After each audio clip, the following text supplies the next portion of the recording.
my conclusion is just to embrace like the sandy texture and then just blend them with potato. And I think that's the best way to eat beans. Tips on surviving.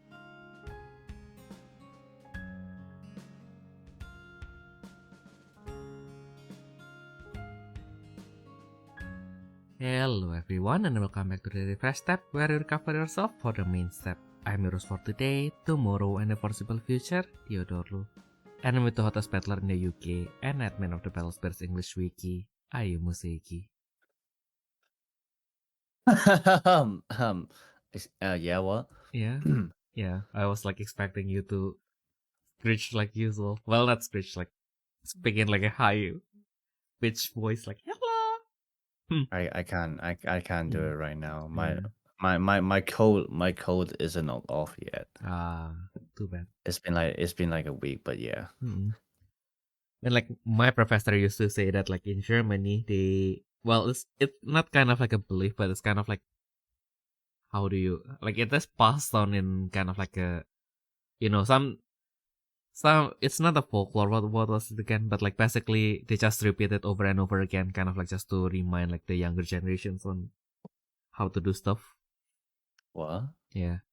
Like basically the saying is the cult will take like 1 week to come, 1 week to get worse, and then 1 week to go away. So like that's why it is kind of like socially acceptable that if you get a cold in Germany, you can kind of like take 3 weeks off.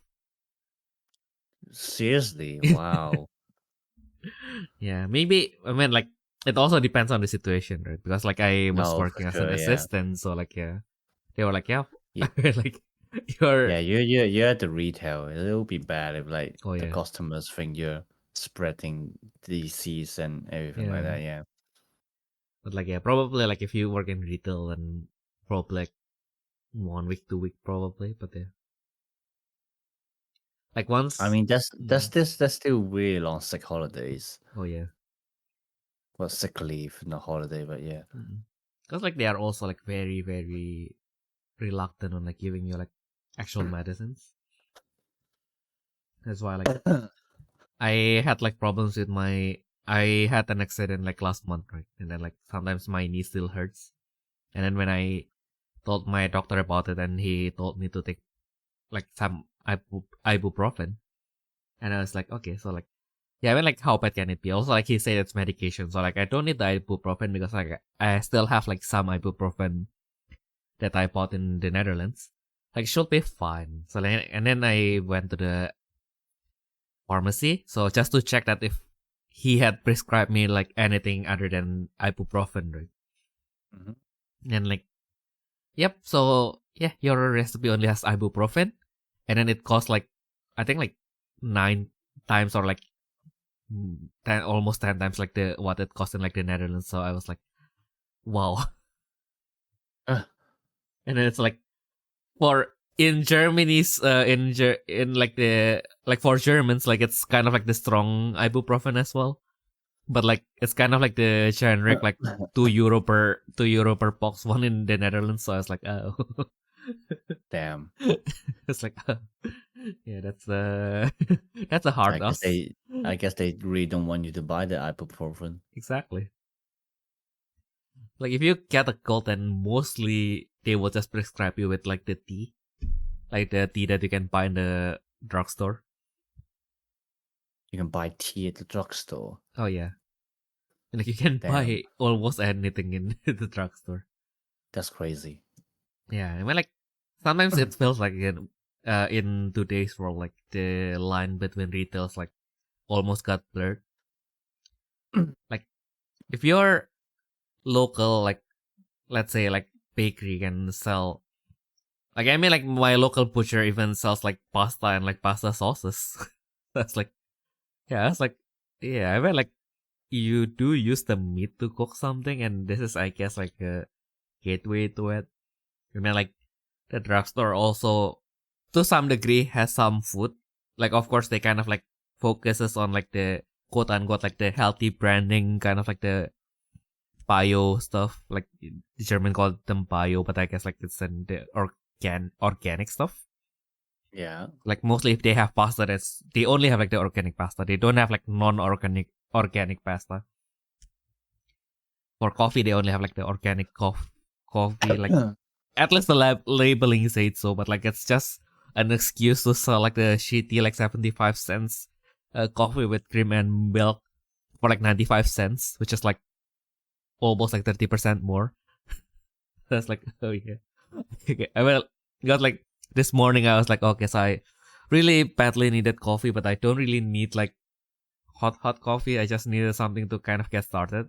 Like I felt like, okay, so if I buy like the shitty one in the supermarket, I can save like 70 cents. Which like if you count it like in the whole week, like it kind of makes sense. I was like, yep. Also like I don't have like enough breakfast, so I feel like the milk and the sugar might be able to kind of like compensate for like the calories that I don't get from the breakfast that I'm missing. I was like, okay, like yeah, that will work. And then I brought the coffee to the cashier, and then like because like in normal supermarket they will cost like 70 something cents, 79, 78, and then I scan it and like 95 cents. I was like, oh. This is like the fancy one. Although it's like the supermarket, the drugstore brand, but Yeah, I can imagine your face. yeah, it's like I like Don't you just love it when you like see the wrong discount exactly, and then you scan it and then it's like oh. But then like you're too awkward to just put the thing back. So just like, you know what? Fuck it up. That's actually the part where I became Karen, because like the discount was for the jeans that I'm wearing now. Because like, so basically this is also like the confusing part about how they put the stuff in like the Uniqlo and Dusseldorf, right? Because like they have like this specific they have a discount for the specific type of jeans, but like above the shelf for those jeans there's another type of jeans that is not discounted, and it's like $80 a pop. Like one trouser is like $80, and the one in discount is like $20. I was like, yeah, I want two of like the discounted one, and then like the problem was like because like they are discounted, so of course like they don't have too much options for sizes, right? Yeah. And then I feel like, yeah, they look the same.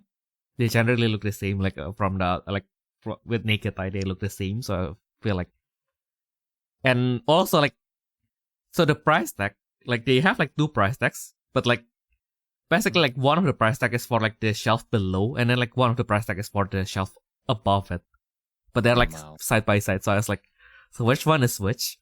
But like this one has my size, and also they still have a lot, and they look the same. And also I like variety of color, because like I mean like while I am buying like new stuff, I have to buy like new trousers anyway, might as well like buy several different colors so I can mix and match them with what I am wearing. Mm-hmm. And then of course like I brought them to the cashier, and then like it's automated cashier even, and I put them in, and then like, why is it like $70 like for one trousers? And I was like, I don't know what to do. And then like finally for one trousers. Yeah.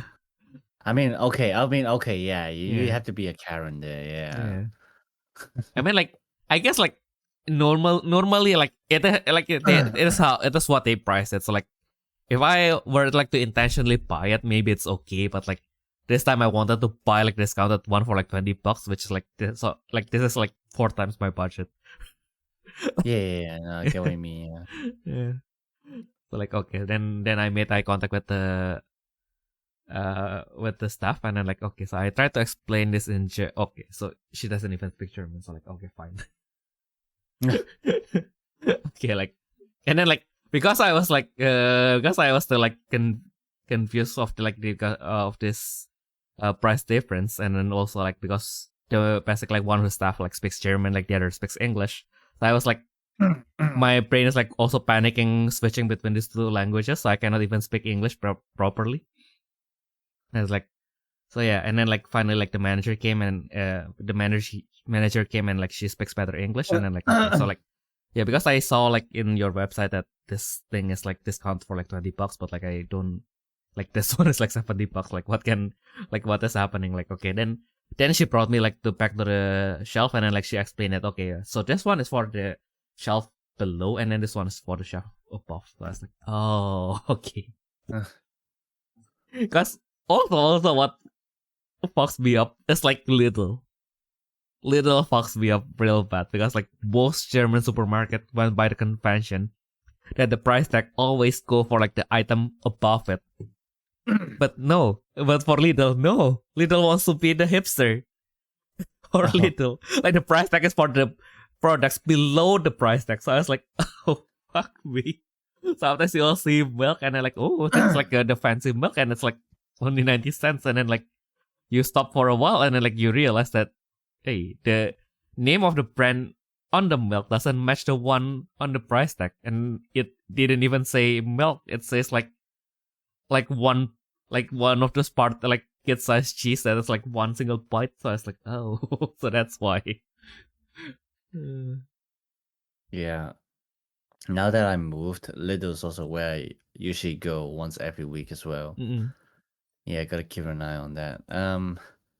For me though, like the really annoying thing last time, I don't think I can't remember if I mentioned this before, but like basically it was like my first time going to Lidl by myself because my roommates were not free and everything like that. And then like during that week, there was a discount where like basically you can get this really big carton of orange juice for free actually. I think like they were trying to clear things out, which is why it was like for free or something like that, if I remember correctly. So I got that active. Yeah, I got that active on the app. And I went to pay for stuff. And then I try to scan my code, like for like the membership and everything like that. And then I heard a beep, and then so I just went off paying it. And then like I didn't even bother to ask that there was like a long queue behind. Oh. And then after I paid for it, I was like, why did I pay £3 for this orange juice? And turned out like that beep was when the guy was scanning. It wasn't when it scanned the code. Oh. And then basically I was just like crying to my roommate. No. I just paid an extra £3. No.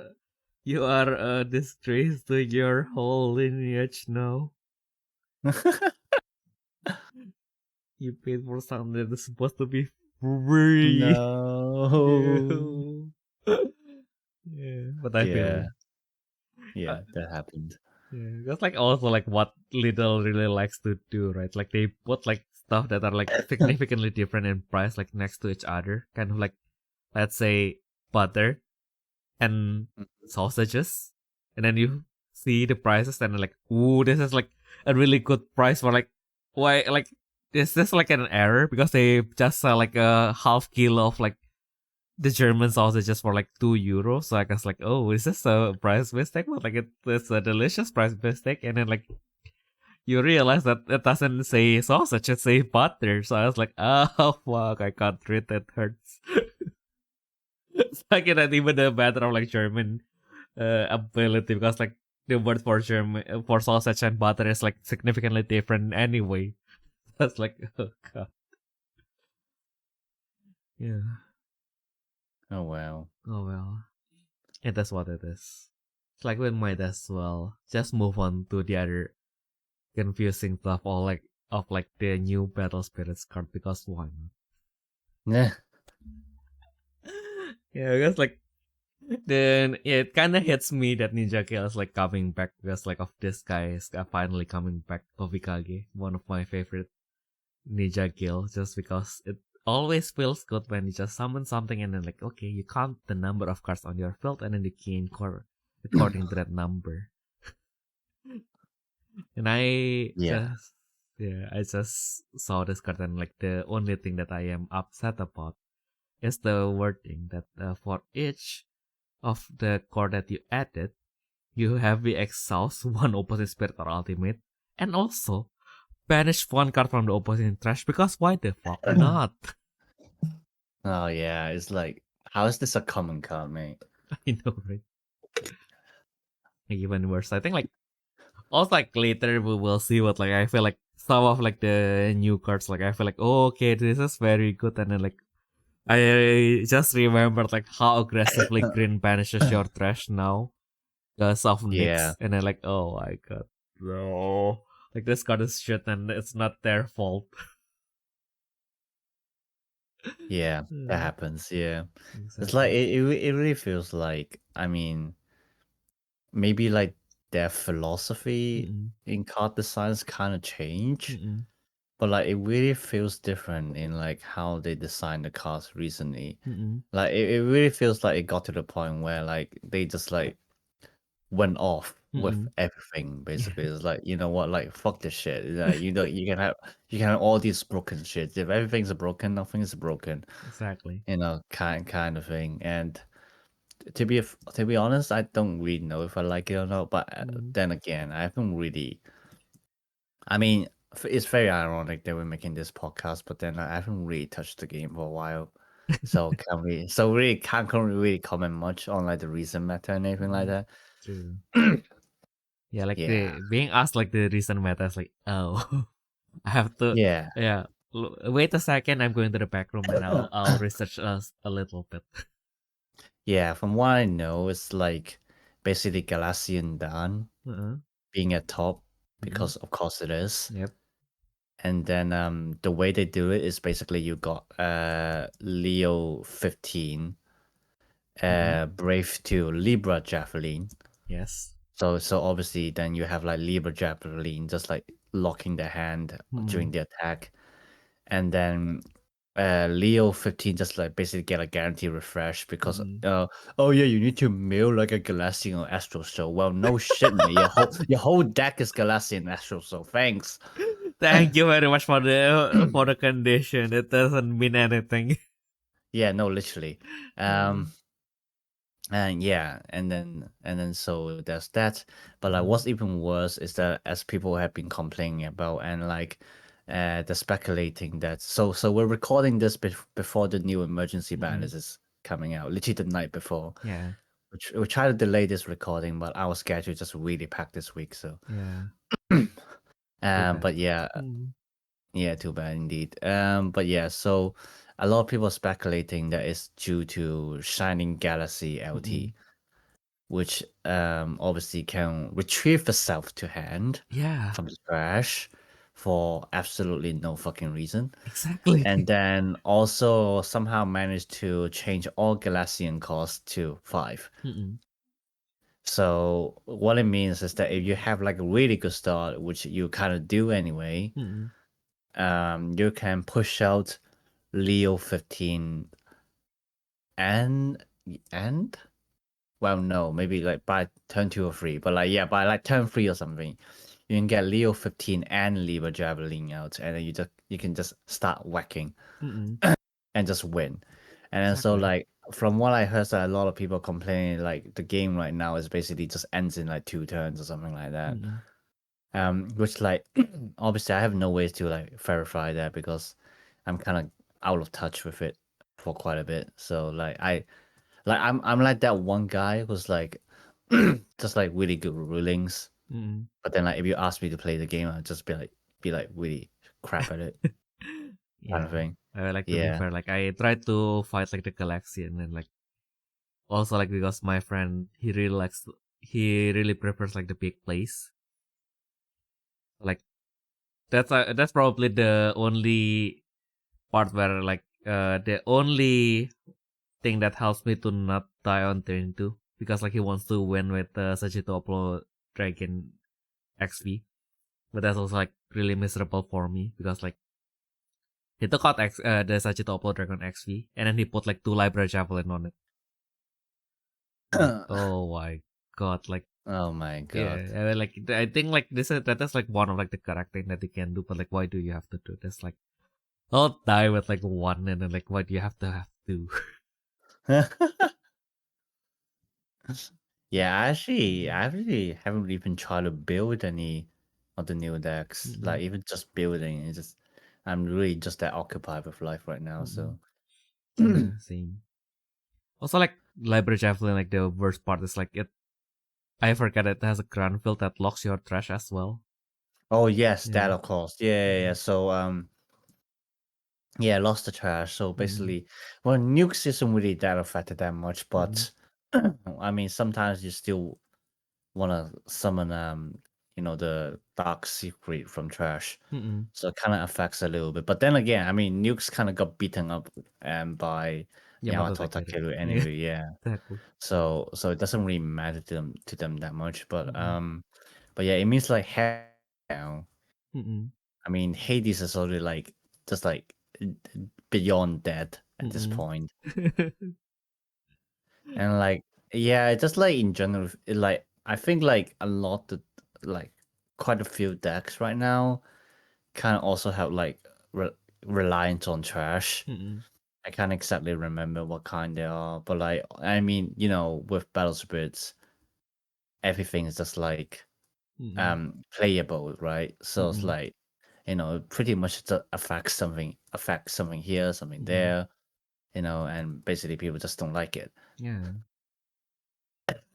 So a lot of people are also speculating that like the emergency balance tomorrow might also be putting Javelin down to 1. Yeah. Just like limiting it to 1, limiting Shining Galaxy LT to 1. Yeah. And just see how that goes and then just change from there. Exactly. Kind of thing, yeah. Yeah. So yeah, rubber javelin to 1 will definitely kind of work. Because like with 1, like sometimes you can still like somehow get through it. For some reason, like also because they only like target like spirit and like they have to flip like a spirit or ultimate in order to lock your hand, right? Yeah. So like once in a blue moon, you pray to the Grand Walkers and then like you flip your second copy of like your contractor and like thank God I can pay something. Yeah. Like you just remove like their first library javelin and like oh thank God like now it's gone and like you went to your turn and then you try to recover a little bit and then they summon the second library javelin and I was like fuck this fuck this game, man. Yeah, I suppose that's also what's happening right now. Yeah. Yeah, I think like even if like the library javelin got hit, it's probably going to be because of the trash lock. Don't know. Yeah, because like with the on attack effect, I heard from the others, it doesn't even matter that much because obviously you got cards like Burst Flame and stuff like that. Yeah. Basically you got a lot of cards right now where like they're just being unaffected by themselves in hand. So you got some decent responses going on already. So it's the trash lock that's like more like the main problem. They always say that. Yeah. Yeah, because like now it's like it's a Grand Walker effect. It's a Grand Walker effect, right? So like it's really hard to touch unless you have like stuff like Godbreak. And like even with Godbreak, right? Like if you have like 3 library javelin, then like okay, you destroy the first turn and then like you just equip like the library javelin like to the other one. Like you have to have Godbreak and then something to destroy the library javelin. That is if they have one. They have 2 library javelin and you're done. You're just done. Yeah. You can't destroy like the second turn at all. Yeah. Yeah, no, literally, yeah. Yeah. Yeah, so it'll be interesting to see how the emergency ban is to go, but yeah, it just feels like we're going to like a really fast meta right now. Exactly. Especially now that we're staring at like the Ninja Gale and everything like that. It's like, damn. Yeah, the new Ninja Girls are like really crazy. Like like most of the common cards that we actually pick are like from Ninja Girls. Like it does a lot. Yeah. Yeah. And this card was Master Rare, like the original one was Master Rare, by the way. So like yeah, but like now somehow it's a common now. Yeah, it's a common now. Like it's literally a Master Rare in disguise. Exactly. Yeah, like the second effect was like, oh yeah, as long as your Soko's on the field, they just can't activate. Oh my God! It's not even while your stuff is attacking. It's just like, yeah, no. If you keep your Soko, they can't activate burst effects. Like what the? Yeah. Like usually like the thing is like you remove like the attacker and then like you can somewhat activate your burst, right? Because like usually while this is attacking, right? Yeah, exactly. Yeah. But like this was just like no. Nope. No. No. No. Just no. Just no. And it's on a quote unquote common card. Exactly. It's crazy. And we have an extra. I don't know why. It's like why suddenly like now it's an extra. I guess it's kind of like a fun technology for Yum cards, right? Because now this card in your hand, your main step by destroying one of your your fungal token. You can send it to your open zone. If you do so, discard your entire hand and then you draw 3 cards. After that, this card in your open zone goes back to the top of your deck. Yeah, basically they want you to play to follow it up with like the Rebirth Extra, so you can summon it again and you get the double symbol spirit. That also gives your while your fungi spirit is attacking, opposing cores that are on the field and Granoka Nexus that are not soul core cannot be moved, which hurts a lot, of course. And then if you're counter 10 or more, that attacking spirit gains our green symbol as well, because why the fuck not? Yay. Yeah, I mean, to be fair, I think Yumcast kind of needs that. Because, well, I mean, we say, I mean, to be fair, when if you ever face a Yumcast deck, you know they can hit pretty hard. But then they're also like pretty slow. I mean, it is a control deck, but also like they kind of lacking control as a control deck, which is really funny to say. But so like they need more stuff. Like, do they really need this one? I'm not sure. Like, you probably mainly just play for the main event anyway, the first event anyway. So just to draw free and stuff like that.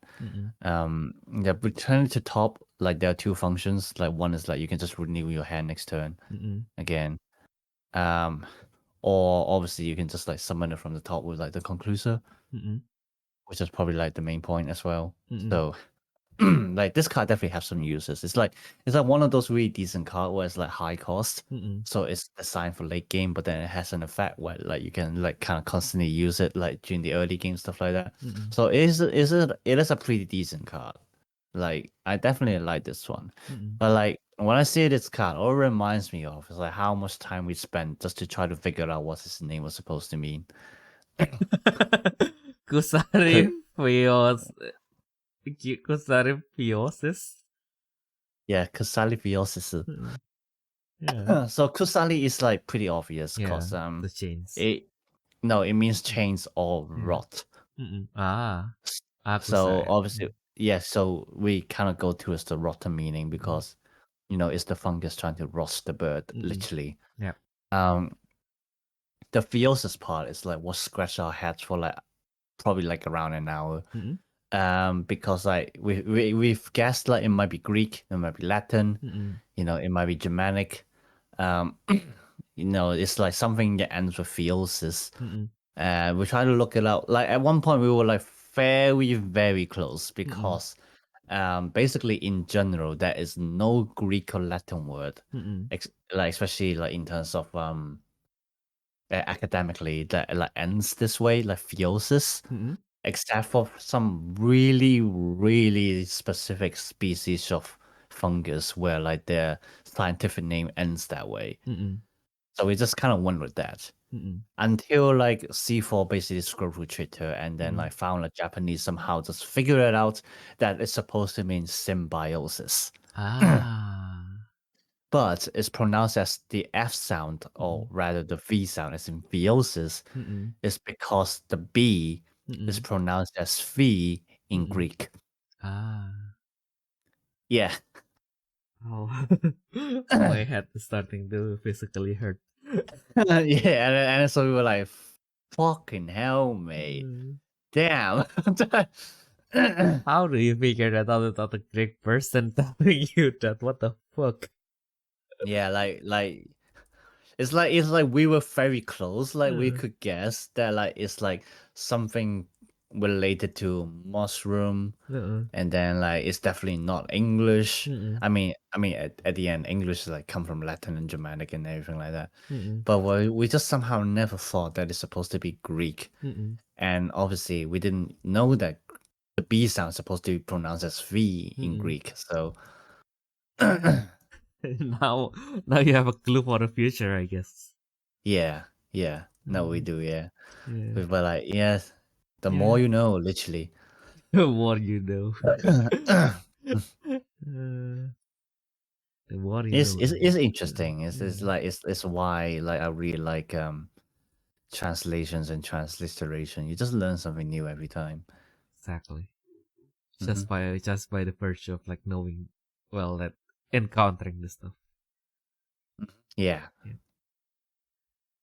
And then like this one Kizuna Return, we have talked about that with Wilson 2 weeks ago, but this one is just new arts with more battle spirits, burning soul characters. It's just a little bit sad because they focus on like soul burst, but they don't have any burst. What it is. I mean, we have this. Well, I mean, like, yeah. Kind of so. Yeah.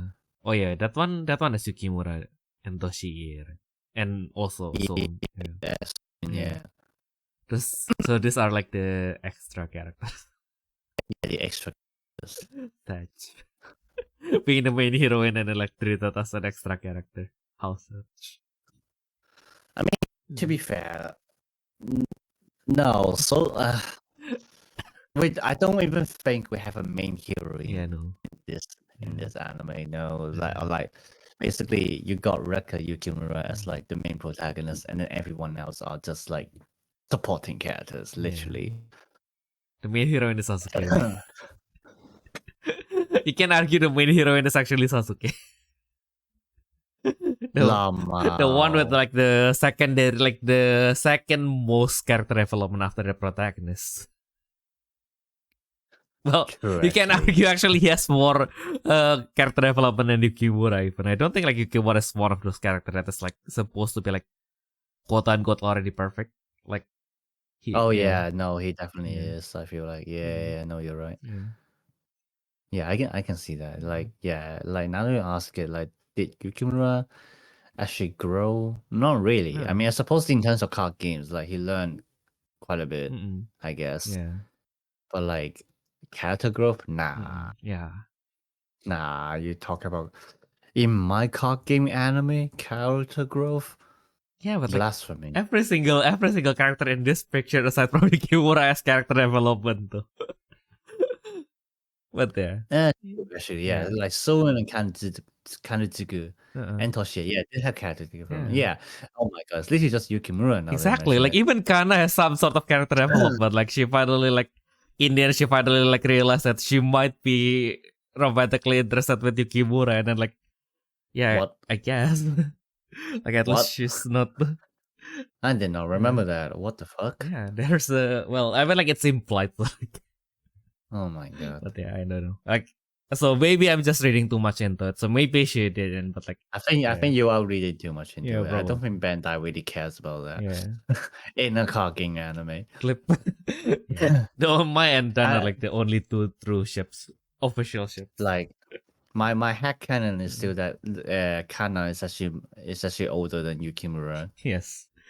Because Yukimura is 13 years old, and by Japanese law, like a child cannot travel by itself unless they're accompanied by someone that is 16 years old or more. So if we go by that law, then Kana is actually 16 years old or above. Yeah. So 3 years difference, not too much. They can make it work. Yeah, I just like the headcanon. It's very interesting in my head, so I'm just gonna keep it that way. Hopefully. My friend went to the Burning Soul anime event thing. You should have ask them to ask that question. Yeah. Oh, nice. Yeah. It's a fan service event though. From what I can say. I mean, like it is. yeah, but like, that, I suppose you can still ask. Mm-hmm. I guess. Yeah. Like someone asked about like it feels very, very weird though when you're like literally asking about the age of like a lolly cat. Like, why do you care that much? yeah. Why do you care about that? Yeah. And you're not Japanese to put that. Like that's even more sus. It's what it is. Let's bury that down with some actual comeback from Burning Soul era. We have Mudo instead of a horse riding a fish. Yeah. Don't know why I'm so happy that he's riding a fish, but yeah, he's riding a fish. I mean, fish are cool. Exactly. Don't you agree? Yes, fish are cool, especially when they're burning, when they're lava fish. Fish are friends, not food.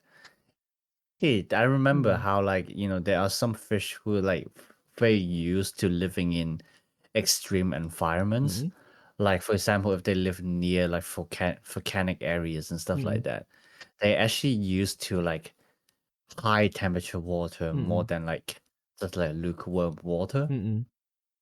And so like apparently there are some fish where like when you take them out and like you put them in cold water and stuff like that, well, not cold but like lukewarm, they might actually die. But then like on the other hand, when you try to cook them, by like boiling them or steaming them, they will come alive instead. because they're used to that temperature more than just like the normal temperature. It's like it's just something I read like a long time ago. I can't remember the source, and I don't even know if this is true. But I wouldn't be surprised if it's true. Not gonna lie. Yeah. Which also reminds me that the story that I read on shorts as well. Like, hopefully this is true, but like if it's true, it's kind of romantic. Because like there's this fish that is like close to extinction because it somehow got trapped inside this one oasis basically. And then and that oasis is like basically isolated from the rest of the world because it's basically like in a cave or something. Like because of that, they have adapted to this environment that they literally cannot like live anywhere else. Not that they can move because like the pond is not connected to anywhere. But like yeah. So let me have a look. What oasis? So yeah, so kind of like I'm just gonna put like oasis fish. Oasis fish. Oh my god. If I found it, I'll send it to you later. Yeah, I'm actually really interested. Yeah, but Mudo. Mudo. Like that's of course it's Mudo. So like the summoning condition is either when your life is 3 or lower, or if you have an Ometeoto, and your counter is 6 or more. So keeping Mudo's team when it attacks it destroys stuff. Just like when it attacks it sends scores from the opposing field to the trash basically. So like for each of its level, you destroy one opposing spirit or ultimate, and the effect of the destroyed spirit or ultimate does not activate. And then of course Mudo is a 6 was the 6 what was again Sengoku Rokubusho, the Sengoku 6 general. So when it attacks, it has this thing called Soul Drive, a keyword effect where you banish your soul core, one of the only effects that can remove your soul core from the game completely, to activate a pretty broken effect, in which the original Mudo, for each of its level, can like basically just send cores from the opposing field to the void. Oh yeah, then the other attack effect basically sends from the reserve, which makes it even more broken. But like this one it's a pretty, for like a red effect, it's pretty standard, sending 2 cores from the opposing life to the void. Yeah. As an exchange, other than banishing you can either banish your soul core from the game completely, or you can send your soul core to your ometeotol. And you can continue on doing that until the rest of the game without losing your soul core. That's why the fuck. Crazy to think about. Yeah. Exactly. And if you have two ometeotol, and can't you just move it between those two? No, Yeah, because the effect isn't targeting true. the Groundwalker. Like the source of the it's not specifying Groundwalker for the source of the soul core. Yeah. Or at least that's what I assume. Yeah. Who knows? Because like I'm also like thinking that as I was saying that, and I was like, oh, can I or can't I? But yeah, well, need to see. Because there's supposed to be like a limitation for like a lot of the cards in this deck, right? You know, you gotta send the soul core to Ometeotto to actually do something. So you can just send between the two Groundwalker Nessuses. Then you know, it feels like a lot of these so-called limitations do not look like limitations anymore. So, but it is right. When do they have limitations? But then again, there's also a high chance where like they would design it this way, but then Bandai did an oopsie and realized that by the game rule standard, you can actually do that, and then that would be funny. Yeah. And if you guys are asking, yes, this happened before. Yeah. Dragon Shot. With Nova actually. Oh yeah. Which Nova? The revival Nova. Oh my god. So you know how it says like once per game, you can just discard the whole hand and remove zone. So it was intended to be actually like once per game, same name. Yeah. But because of the way they worded it, turns out is that like by the game standard, if you can summon like a new Nova, you can just do it again. It says technically once per game per copy, but then because obviously for the game, it only register as a new spirit just simply by resummoning it. Like it's not something like, oh, you can only put max 3 copies in your deck, so you can only use it max 3 times per turn, per game. Then no. Like as long as you resummon it, it's a new spirit. The game doesn't care. Yeah. So you can just do.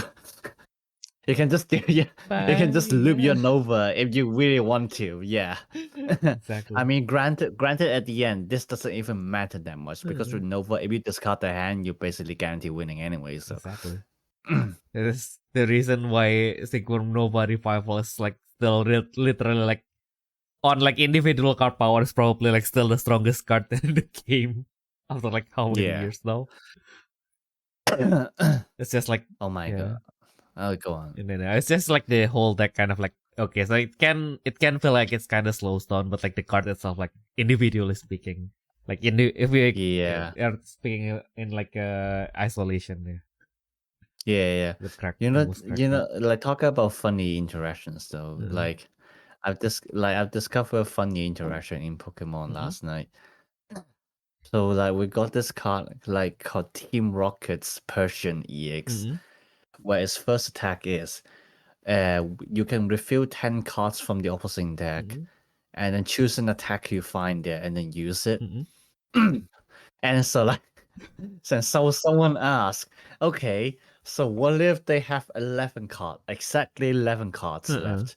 You open 10 and then you copy their copy of Persian's effect, which is, you know, open 10, use attack. So you know, you're creating a loop here, right?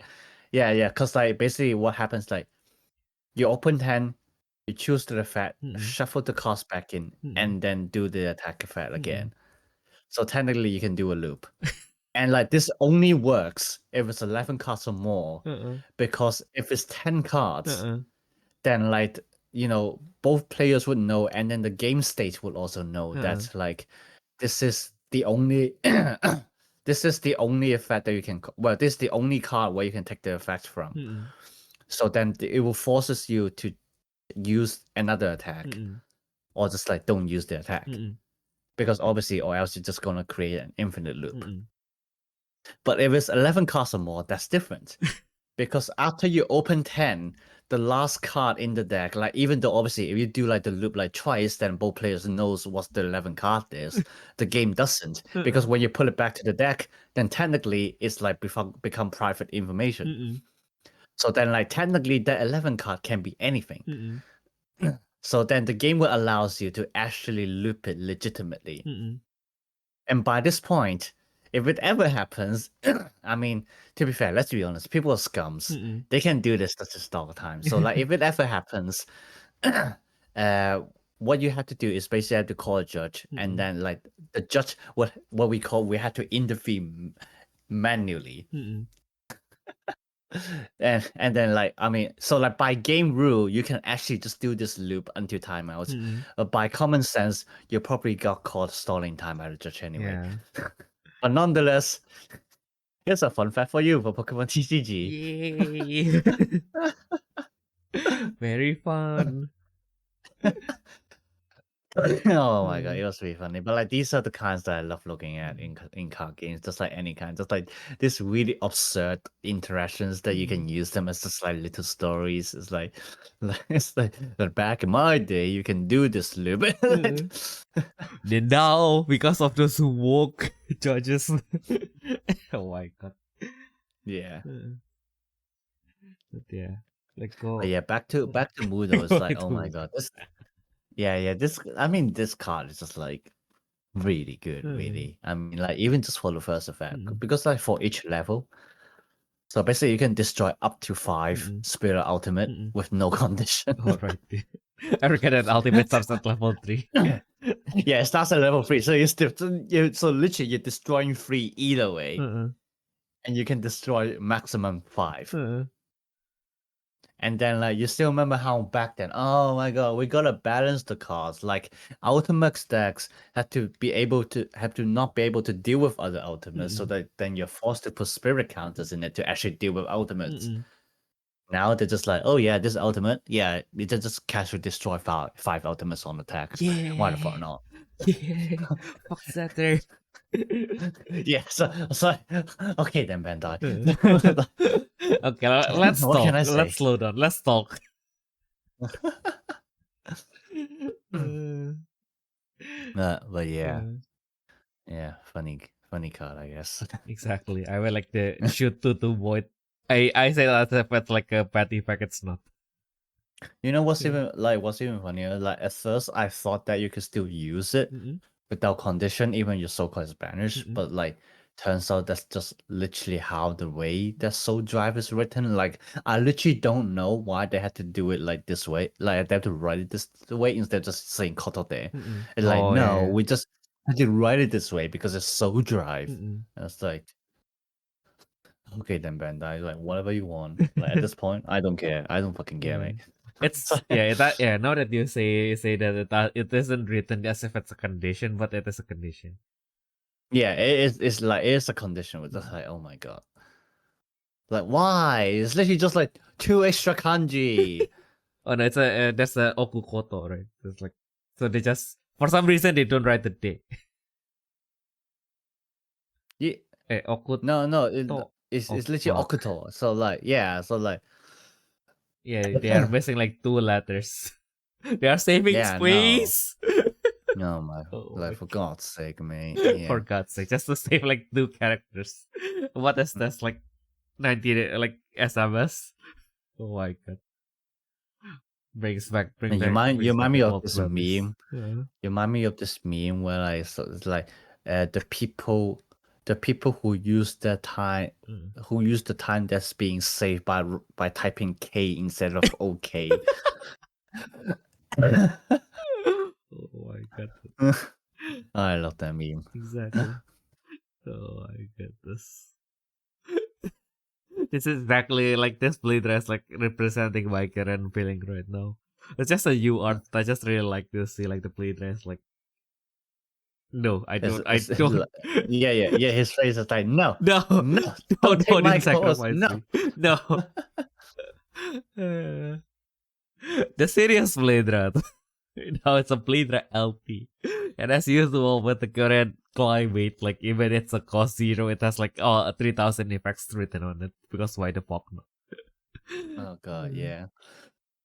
And like people already play testing with like even like just the limited pieces they have, and like apparently like as usual, display just like fucking broken. Because why is it not? Yeah. Like some people like it's really funny because like I mean obviously we'll get to it later, but like the new Dan Bashindan deck in BSC 15, oh my god, can't wait to see like 4 Dan faces in like the meta pie chart.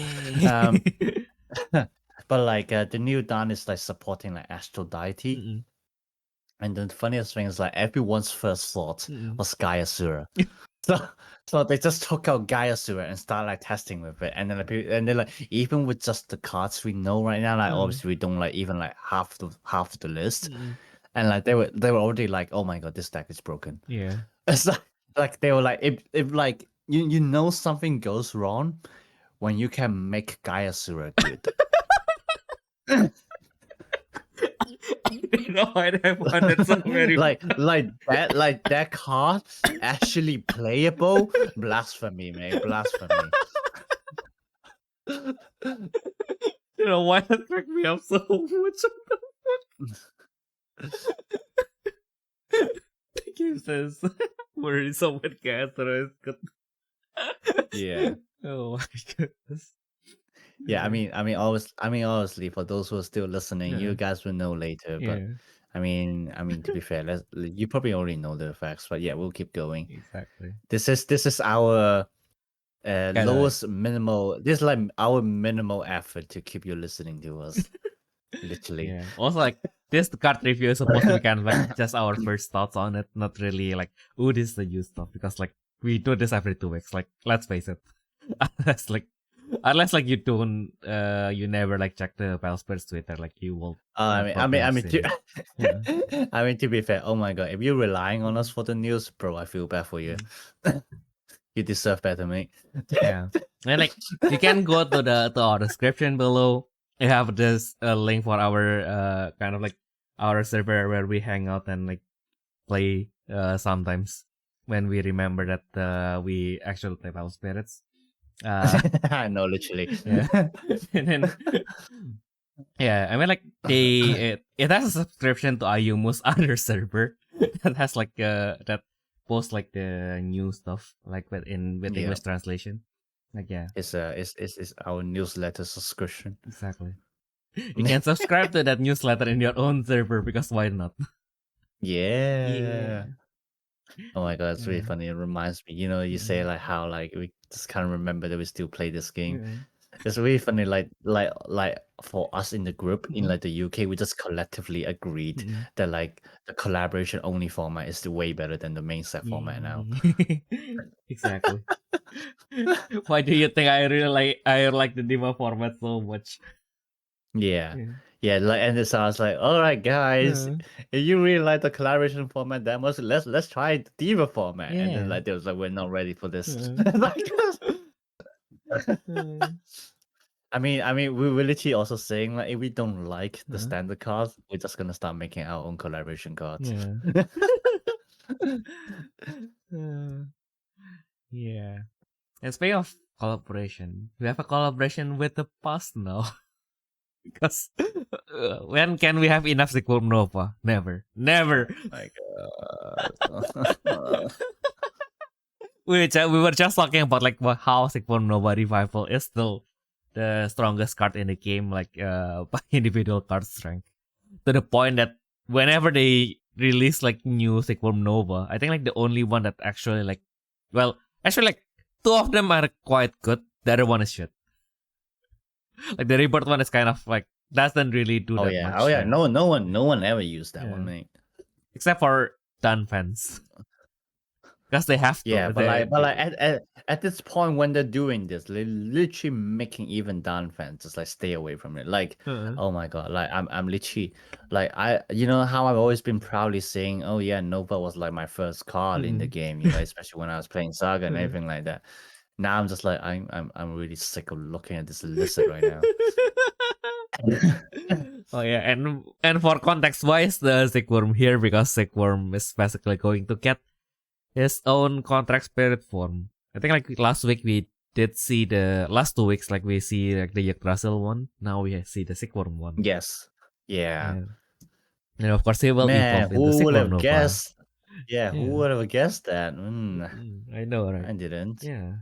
Because like like we still have like lots of gods that are supposed to be like involved in this war, and then like suddenly like no, we will have like 2 contract spirits and 2 contract Grandwalker Nexus, because why the fuck not?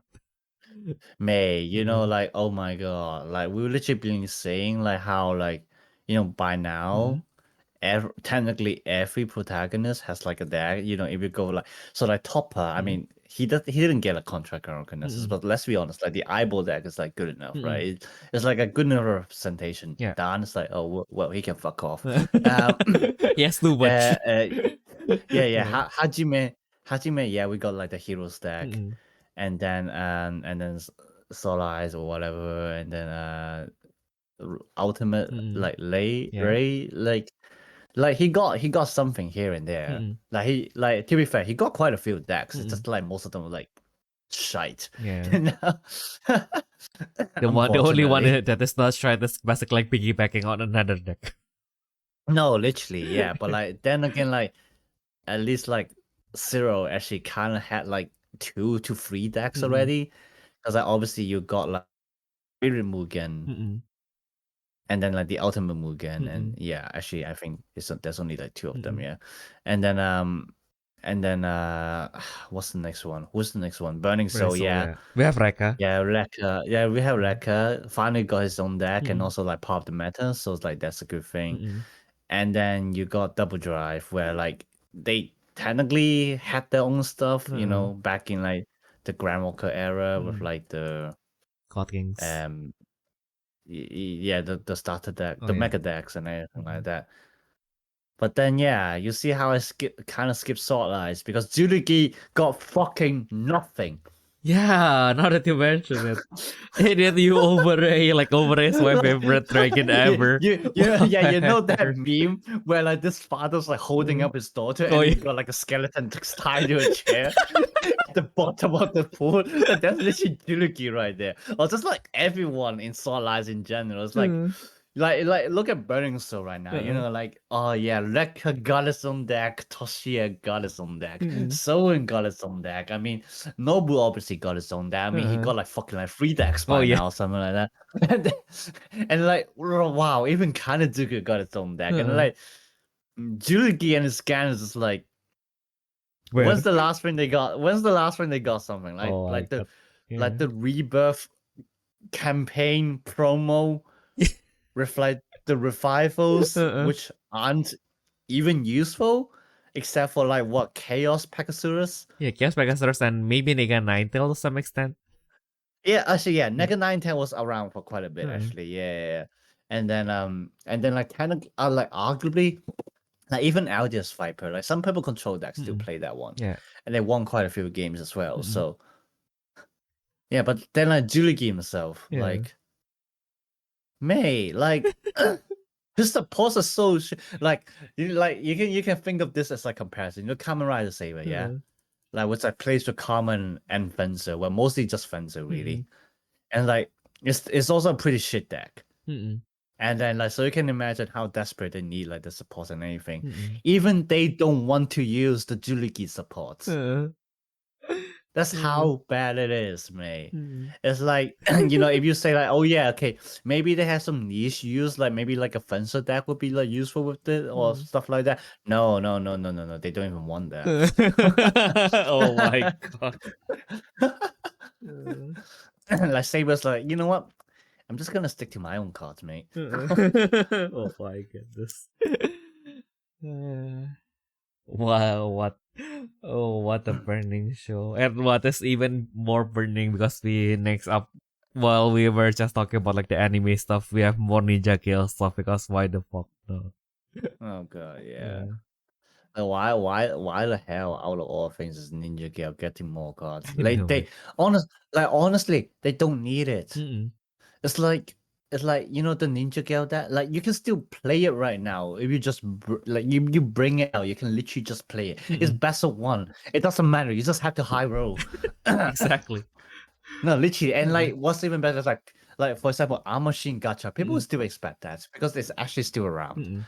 But Ninja Gale, you bring Ninja Gale out, they're not gonna expect that, and they're just gonna lose in like 2 turns and blink their eyes. What the fuck just happened? I know, right? Like even the auto Bikage, right? Like it only like stops burst from activating, which so if it's unaffected then it can still activate. But like how many bursts are like totally unaffected right now? Mostly like they are now like cannot be destroyed. It's literally it's literally just Alex. Yeah. And like literally like the last card review, when I was talking with Wilson, right? Like we literally just say that, oh yeah, Shinobi, like the old one, still works very fine. And then like this one, they just supercharge it because why the fuck not? Yeah, it's like why? Yeah. I mean, no, like they literally don't have to do that. It's like oh my god. It's like the old ones like destroying 4 6k or less spirits like seems very underwhelming, but then you gotta remember that Ninja Gale, they're literally supposed to end the games in like 3 turns. It's like that's more than enough. Like in like the first 3 turns, like for most of the decks, I mean obviously if you're like talking about like some like meta decks, then maybe they have something higher. But for like most decks, they're like they usually just only have something that's 6k or less. Yeah. So it's like the original one is still very much playable. The original one destroys 12,000 or lower, Ayumu. Even worse. Sorry? The original one destroys 4 that are 12,000 or lower. Wait, it's 12,000 or lower? Yes. That's why it's fucking broken. Bruh? Yeah. Okay, yeah. I think the 6k or less is actually the diva version. Oh yeah. About that. Yeah. But like, okay, yeah. Like, oh my god. Yeah. This card did not need a revival. Why? Exactly. It's literally just wasting slots, man. You might as well just reprint it. Yeah. But no, of course not.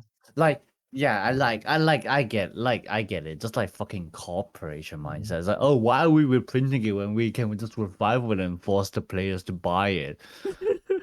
Like, no, you cannot use your old copies now because like now you want this one because this one is better. Yeah. It's like it destroys Nexus now. Yeah, it destroys Braven Nexus. Well, actually, no, it's destroy one of each now. Oh wow. Oh my god. Let's bury this down. The level 2-3 pack is literally the same. Yeah. Yeah, like even he don't even have like in the new families, like literally just that. Yeah. Like this is like what I really hate about Bandai is like a lot of the revival cards, like literally like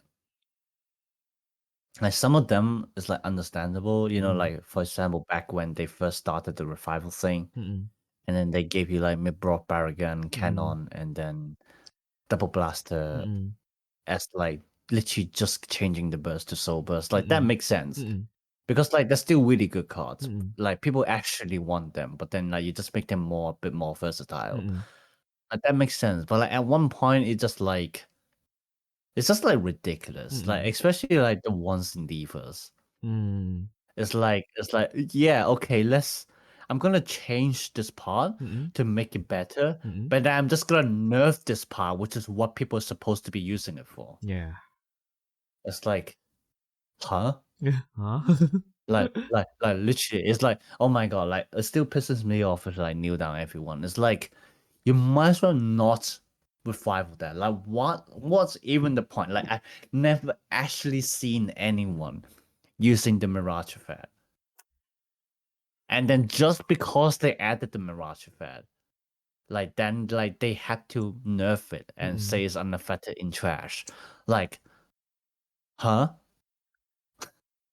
Okay then. And then what's even funnier? They realized that, and then like right now at this point, most of the time when they reprint it, it's just like they're just gonna reprint the original version. Thanks, Bandai. Oh my god. Actually, I ironically use like the revival version in one of my decks. I mean, if like trash recycling isn't really your thing in your deck, then yeah, you can just use the revival version. But then like, it's because I use the Shining Song deck, right? So like my searcher is Rabbit Darling, and she can search for any Mirage. Yeah, but that was more like a cover up later on, right? You know, like when like the revival came out, there was literally no synergies like that except for that mediocre Angel Mirage deck, which is I guess was supposed to be the point of revival. It's like, you know, like here's like an additional defense for your Angel deck, which they don't need it anyway because they literally have the same thing, and which fits their deck better anyway. No, literally, yeah. Rejection feather. Oh god. So it's like, yeah. Sometimes I just don't understand, mate. Yeah. And I don't think I want to understand. It's fine. Now we have a bigger pool to be catching you. Yeah. Actually, is it even a pool? It's a choju kihei. So it's a bird. Bird piece. Just like a bird with astral legs kind of thing. I feel like. I don't know, man. I'm just guessing. But yeah. Anyway, it has it is an extra with the double extra aesthetics. Which is like really funny, confusing. Like it confused my little brain. Yeah. My brain cannot handle this. But yeah. Anyway. That's it can. Oh my god, my brain didn't stop working just because of that joke. What the fuck? So that's a manifest that activates when you have Yamato Takeru and your counters 3 or more. When manifest, you draw 2. If you do so, Jipun ka ai Jipun no tefu dani aru Jipun no count. Jipun ga Jipun no tefu dani aru Jipun no count ika no costo. So you can draw 2 when you've done so. Yeah. You can summon a machine of Force Fighter family card that has a cost which is equal or lower to the number of your counters. You can summon or deploy from your hand without paying the cost. But if you don't do that, then you have to return 2 cards from your hand with that weapon. Yeah. It's very convoluted, but that's kind of what it means. And level 2 and 3 during your attack step, unless the opponent returns 3 cards from the trash to the bottom, they cannot activate any burst effects. Wow. So now, like, yeah, I remember like yesterday I was like randomly like opening the chat on your server, and then someone was like, yeah, like against Yamato Takeru, what do I do? And then like another guy just said, yeah, you just activate your burst, and then like the guy who complained was like, burst? What burst? They lock all my burst. What the fuck are you talking about? I didn't even see that. What the hell? That's just funny. Yeah. Oh god. Absolutely minded. Yeah. Now, like I guess like previously, like they lock like specific type of burst. Now they just lock everything. Yeah, like previously they either lock like they either being really specific or like they kind of just make you guess and stuff like that. Yeah. Yeah, now there's like, haha, no. Oh my god. Yeah, like apparently, like if you can play it well, it's actually like really strong. Like, cause I also like see the chat and they just keep complaining like, trash? What trash? There's no cost in my trash. So I suppose like if you can play Takeru really well, you're basically emptying the trash every turn. So this is like practically a permanent lock kind of thing. Yeah. Exactly. And also, yeah, once your counter is like big enough, you can just drop Yamato Okner with like 1 cost. Yeah. Which is like I suppose this is actually what you want. Because like at least in my experience of like using that deck, it's like the finishing is a little bit lackluster. Like it's kind of like not hitting hard enough, which I suppose is very common for like a white or blue deck. And then, you know, obviously this deck is like a mix of white and blue. So so like now they're like they have this card, like yeah, okay. fair. Fair. Like this actually will be a good support. Yeah. Mm-mm. Like, and yeah, the deck does need more draws. Mm-mm. So there you go. Yay. Yeah. I mean, for this one, like I actually do really like the design because white and blue like are the two colors where they kind of focus on field presence more than like the hand. It's like, I mean, it's actually really funny that I'm just like swinging between you guys are fucking donkeys and like you guys are fucking genius, kind of thing. But like this is the part where I would like praise them for like actually designing the game pretty well. It's like how like you have 6 colors and then like, each of them has like just like really subtle differences, but like enough to actually make them unique. And then so like obviously like you kind of have um red, purple, and yellow where like it's kind of like common sense that they're gonna have like a very big hand size. And then like on the other hand you got white, blue, and green. Whereas like they just like constantly just like have a really low hand size. So for green it's because they kind of expect you to end the game really early, so it's kind of one of those things. I mean, at least like the early concepts, right? I mean, like you obviously you can like argue with me all you want, like right now how everything is different, but like at least in terms of, like the basis is that like you're supposed to just like all or nothing kind of colors. Like okay, you either just sacrifice the whole hand to try to win the game, or you lose right there, kind of thing. So that's why it's like a low hand size. Whilst for white and blue, the concept are actually pretty similar, but blue is like more specific than white. But like basically both of them, the concept is you're sacrificing your hand for consistency on the board.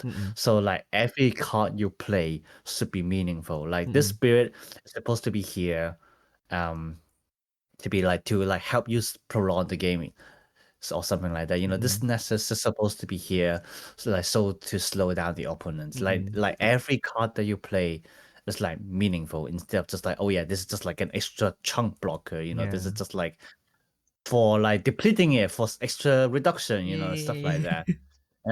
Play Yeah, draft. and yeah, and so like for white, this concept is like applies to both spirit and nessus, and then obviously later on ultimates.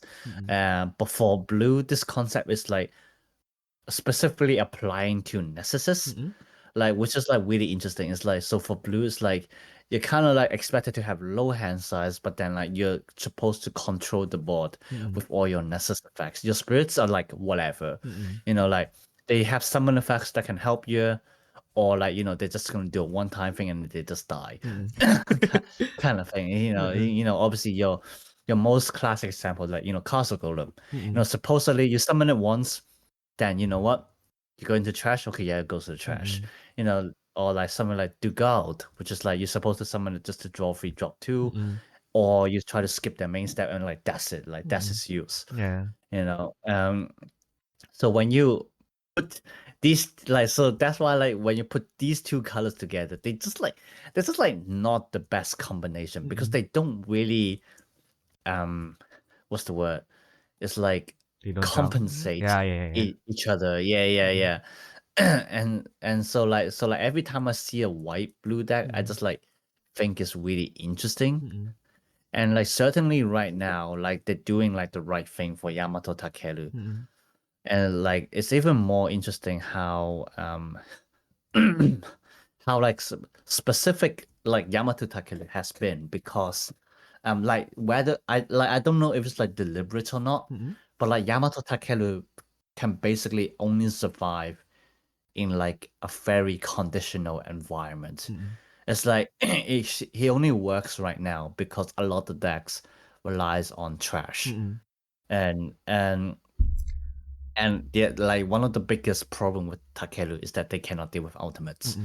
So a lot of people were speculating that's like, okay, so when next set comes in, like when the ultimates comes in, Ometeoto, Amoteoto, or Dionysus, or Mithra. like Yeah, or Mitra, yeah. Like Takeru would just die because it literally cannot deal with ultimates.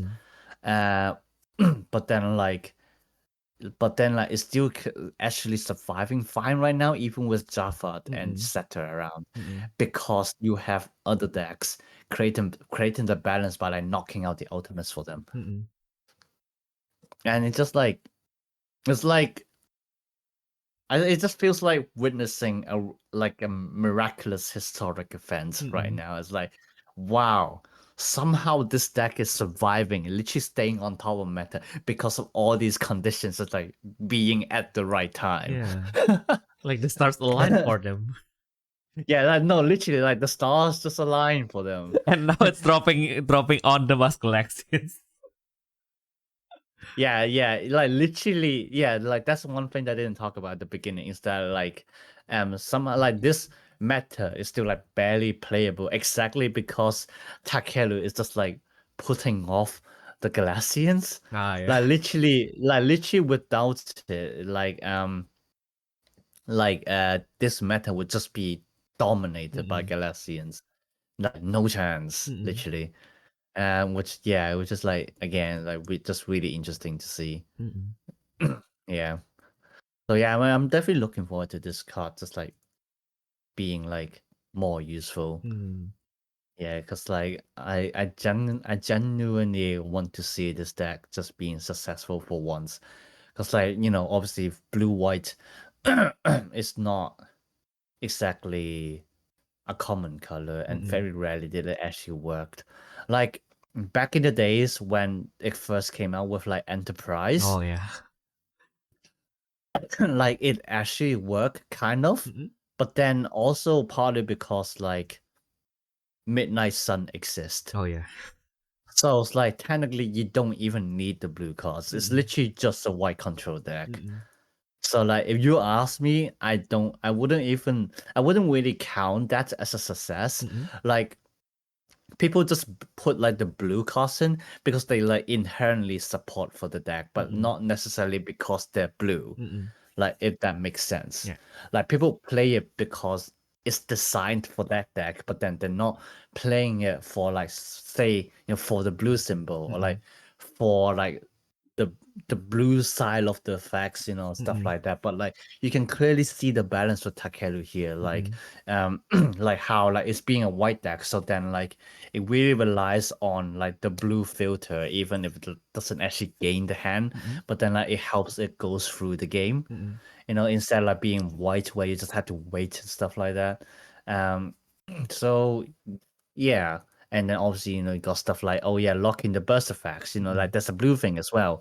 And it's actually like a lot of the blue attributes is actually helping the white side of things. And like, yeah, it's very interesting to see that, yeah. Looking forward to this guy kicking my ass in the future. Somehow. Yeah. Oh no, fuck no. Just stop buying cards, mate. Just stop buying cards. This is painful. Because like I was waiting like, is it the finally time for no, it's not time for ISIS. But it's finally dragon in yellow, but it's not ISIS. I was like, yeah, finally we have dragons in yellow again after a Mad Hatter. And then no. No, after Aphrodite's secret. Oh yeah. But oh well. I mean like it's not a it's not a canon dragon, is it? Yeah. I mean, like, no, that was a dragon. No. I mean like it's not canon to the story, right? Because it's a special booster. I mean, like I actually don't know. Yeah, don't know either. I can't remember. We have Huang Long. Yeah. Oh yeah, we did have Huang Long. Yeah. That was canon. Yeah, that was canon. You can't say that wasn't canon. Yeah, you can't say that wasn't canon, mate. Then after Huang Long, I think like we kind of have a drought. Maybe we have like support here and there, but like, yeah, I guess like most of nothing major so far. And now we have a worm. Yeah, we'll have like a legit dragon family in yellow now. Yeah. Yeah. And it's a worm, by the way. It's a Vajra worm. Yeah. Yeah, it's a worm. Yeah. Guess like it also connects to the other guy that we will be seeing later on. So like stay Yeah. tuned. And Like, did they even say how the deck is gonna be played? I think so, but I forgot. I did not register it because it's not ISIS. Yeah. Let me try to find it to see if they say anything about it. Where's the post? There it is. 新たな系統ライブを持ち、相手のスピリットアウトメットのアタックブロックを封じる、Oh my god. コントラクトスキルを、活かしながらバトルするデッキです。Okay. Okay, so so it's like literal thunder, just like stun them and everything like that. Yeah, basically the Makes Thunderwall sense. and stuff. Yeah. Isn't I mean Thunderwall will oh not my be Thunderwall will not be part of Thunderblock. I was just going to say it actually sounds like what Pafati is doing, yeah. but then like Pafati is more like gambling with your deck with like a Gamble. with just like a side effect of stunning because their guy just kind of actually needs it. Let's go gambling. Oh my god. Somehow. Why do I suddenly remember that meme? Because speaking of meme, we have the TikToker now from the Imagine It, because like why not? Why the fuck not? Like while we have like less cards for Morrigan, while we will not have ISIS, let's support this archetype that is supposed to die, but like he just like decided to resuscitate it was just like a filler thing, but then like no, it just give them more cards. Yeah, for some reason, and even like there is one that is not revealed by Twitter yet because it's in the radio show and the card was super blurry, and there's one crucial piece of information that will make or break the card, but it's going to Actually, be no. I can talk about that. I think I got a better image there. But we can talk about this one first. Let me just. You can talk about it while I look for the image. But yes, I will there's one. Yeah, I just wanted to complain about like why do we need to imagine it back. I mean, might as well. I got the cards as well. I might as well try building it again. Yeah. Same. Wait, what does it do? If you summon have or attack once per turn, you can put an Imaginate or an Imagine Brave from your chest onto the remove zone. Then, it's not bad. If you have 2 or more Imaginate in your remove zone, then you can pay 1 cost to summon an Imaginate or an Imagine Brave from your remove zone. And then level 2 and 3 during your attack step, when your Raphael with 2 Braves or more is attacking, the opponents cannot use non-yellow magic cards from their hand or remove zone. Okay, so this is actually a decent support. Yeah. This is actually good. Yeah. The card itself is not bad.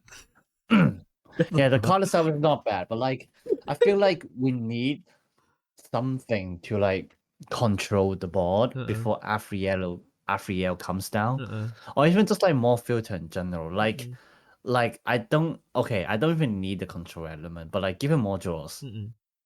Like make it like an actual hero deck. It's like something like Nuada, basically. You know, like you draw your filter, you get your pieces, you win, kind of thing. Yeah. But like, did they just want to say that this is a deck that doesn't have any contract stuff, so you can play it in Eternal with the mulligan? Oh fuck no.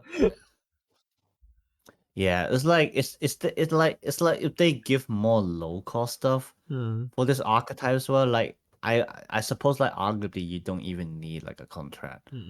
Like, cause like if you have enough low cost cards, then you just you really just like play like it and just like play what we're drawing to, like a classic deck. True. Yeah, so it's like Yeah, which reminds me, I just rewatched like the first ever Battle Spirits battle video that I uploaded to the channel. And yeah, it was a way simpler times, isn't it? And then I got killed because like at that time New Secret is still at 3. And then Hendra basically like on my turn when I attack him, he advanced into the first secret new. Mm-hmm. And then he during his main step, he equipped another brave into the secret new because like he has gun palmong, so it doesn't count to the maximum brave, right? Yeah. Yeah. And then like he attacks. Well, back in the days you couldn't do that, but Yeah. Exactly. I'm pretty sure. Yeah. And then like he attacks. And then he attacks with 2 braves, right? So like, okay, fine. I have 4 lives. I can still advance the second new secret. And then he has that blue gun brave that basically like locks my hand as well. Like increases the cost of the cards in my hand.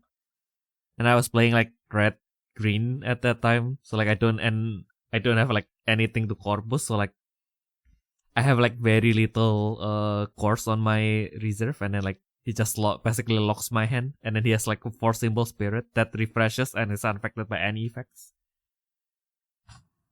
Very fun. Very fun indeed. Yeah. Yeah. It is what it is. So what is... Oh, now we have something from the past, which reminds me, because like one of the first double extra that I got is the Red Origin Dragon Amaterasu, and now we have the Revelation God Ultimate Amaterasu Dragon. Finally.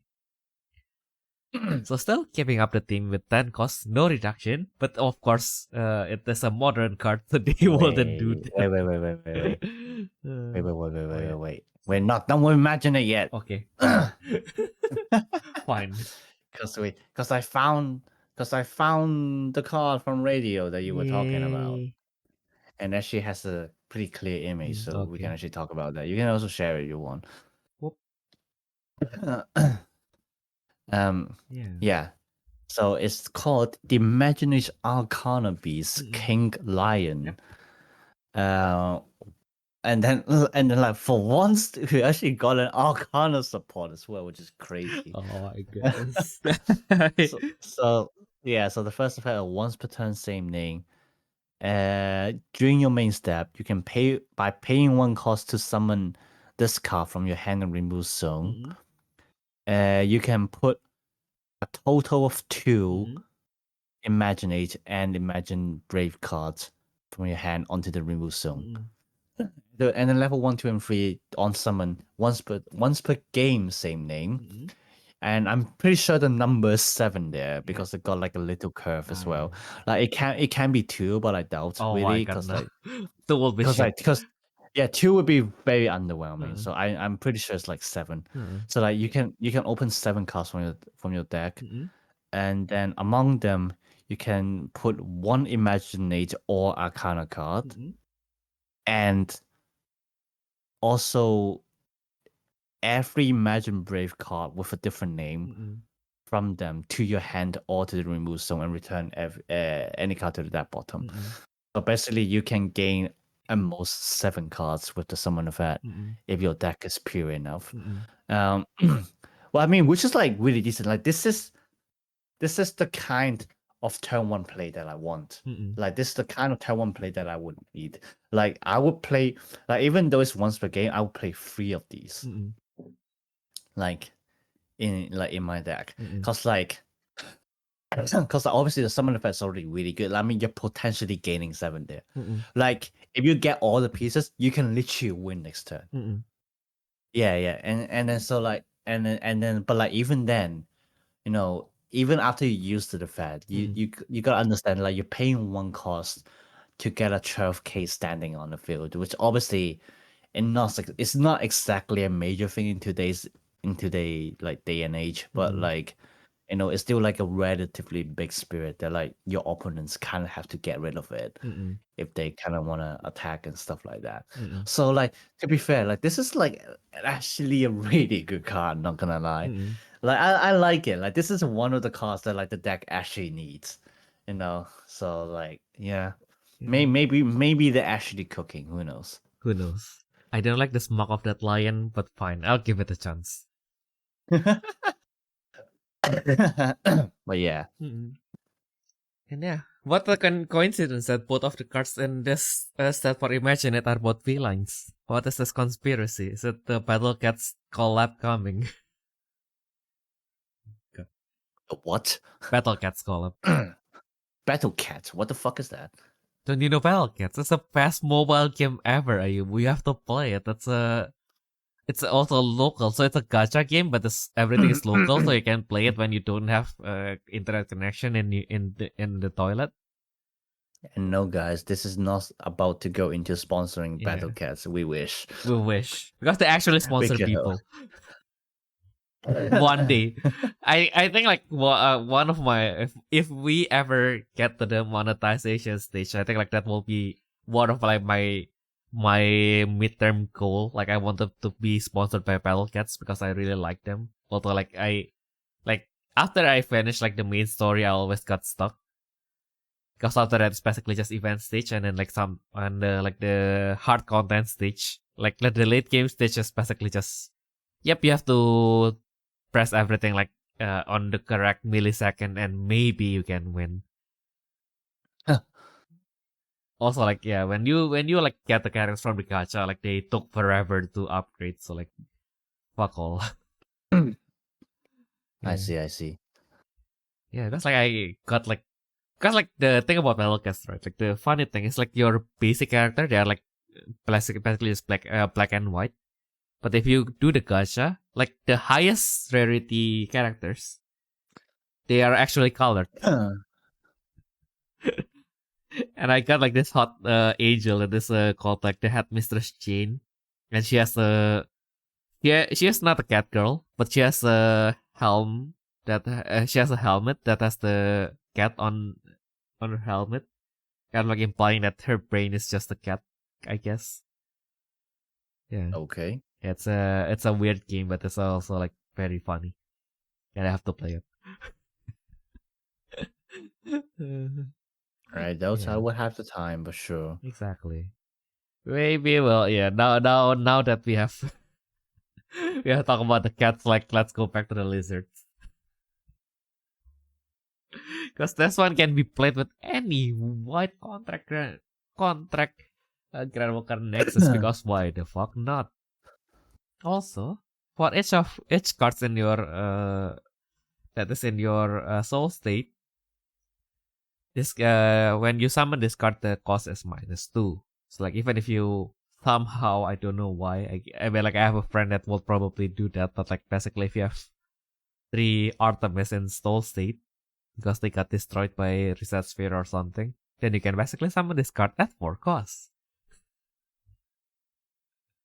Oh, you actually can't do that because you have one of the Artemis need to be on the field. So yeah, you can summon this card at 6 costs. But yeah, when summoned, just like Amaterasu Dragon, once per turn, same name, return all spirit or ultimate that is not this ultimate to the bottom of the deck. And then level 3, 4, 5. This ultimate cannot brave because it already has 3 symbols. How many more do you even need? And is unaffected by effects other than this ultimate's own effect. So kind of like simulating the original Amaterasu Dragon's effect. Also, it's white. It kind of has to have a protection, I guess. Yeah. What do you think, Ayu? Like it's a potentially 0 cost 3 symbols, so like that is unaffected. So yeah. Fun fact, this is actually the first ultimate with 3 symbols. Yeah. Oh. Interesting. With natively 3 symbols. That is, yeah. Well, like this is the kind of card that when you see it in isolation, it's kind of underwhelming, isn't it? But like, yeah, I guess like when you high roll it, then yeah, you just have 5 card in soul state, and then like you just have a free spirit that cost that has 3 symbols, 20k BP. Oh my god! With only 2 cards, it has 20k BP, by the way. I mean, it is a 10 cost, so what do you expect? Yeah. Also, with only 5 cards, it becomes 50k, which is also like one of the homage to the original Amaterasu Dragon. The original Amaterasu Dragon, for each core you have on it, it has 10,000 PP times the number of cores you have on it. So that is why each of its PP is basically matches the number of cores you put on it. Yeah. Times 10,000. Like, yeah. It's interesting, and like honestly, I actually like really like this card. Or maybe more like not this card specifically, but like the deck as like a concept, because like Mitra right now basically only relies on this card to attack. Like everything else is like support. It's like support cards. True. Like actually, everyone has absolutely no clue how Mitra is supposed to be played until Amaterasu was revealed. So it's just like, I don't know. I just found it pretty interesting how like we White kind of has a deck where, or maybe like just in general, I guess. Well, not really, because Nuada and Lu are basically doing the same thing, but like we, at least for White, we finally have another card where it just goes like, yes, this whole deck is supposed to build up to this one card. You know, like, because like if you think about it, what other White decks are actually doing this recently? True. Yeah, what white decks do you even have recently other than Premier? I mean, well, I mean, we got Artemis. Oh yeah, We Artemis got can kind Avena. of like And what the other one? Oh yeah, Bridget. Oh yeah, Bridget. Oh yeah, I mean, I suppose Bridget kind of is the one as well, but like, it feels like, I don't know. I suppose like the method is just like different, but like I still feels a little bit different because like, for example, with Bridget, it still kind of relies on you to like build up like a board, and then supposedly you're collectively winning, with all the cards you have, right? Like same with Lu and Nuada, where like you actually need a field presence to do that. Well, Amaterasu though, like if you have more cards in souls, that yes, it helps you to minus the cost, but that's not necessary. Yeah. And like obviously, like what's even better is that like on summon it literally just clears the field anyway. Yeah. So like it's like this is literally one of the decks where like you literally just build up the point just to use this one single card and nothing else. Exactly. Yeah, and like I just find it pretty interesting to do that. Yeah. We're looking forward to see how Wither actually plays. And also, I just found it the other day after reading the lore out of like, because I wanted to check something else. And Mitra is actually canonically a goddess, Ayumu. Oh yeah, and then like somehow she's like basically lollified because of chaos or whatever. Oh my goodness. I mean, I'm just like using the word as meme, but what I mean is like somehow like her age is frozen because of chaos. I see. Or something like that. Like again, I'm not really catching up on the story. I kind of have to, but yeah. We'll see. Okay, and then speaking of chaos, well, actually not really, but I guess like this is, we have, speaking of Kai Asura, we have talked about Kai Asura earlier. We got you Kai Asura soon. A white Kai Asura. What a time to be alive. Not only we do get, not only we do get the Kai Asura being viable, we have a white Kai Asura as well, because why the fuck not? Yeah, because why not? Yeah. I mean, to be fair, Gaiasura is a cool card, so I would be glad to see it getting like more attention. Yeah, and it's finally good guy now, I guess. I mean, hopefully. Hopefully, yeah. I mean, it's supposed to be a new card, so if it's not good, I don't know what to say, man. No. I mean good as in like on the good side, not I mean like he was supposed to be like the villain, right? But this is the alternative version. Although arguably the evil Siegfried is still evil, so we'll never know. I mean, yeah, like I guess like all the evil. But like Griffin, you can argue that it's actually like good from the beginning. Who else is the alternative actors? Arthur's just more flamboyant, but he's still a knight, I guess. We'll see. Also, like with the other thing that we don't know is it's a white spirit. I mean, like going by the name, it's going to be the support for like the Yggdrasil tech,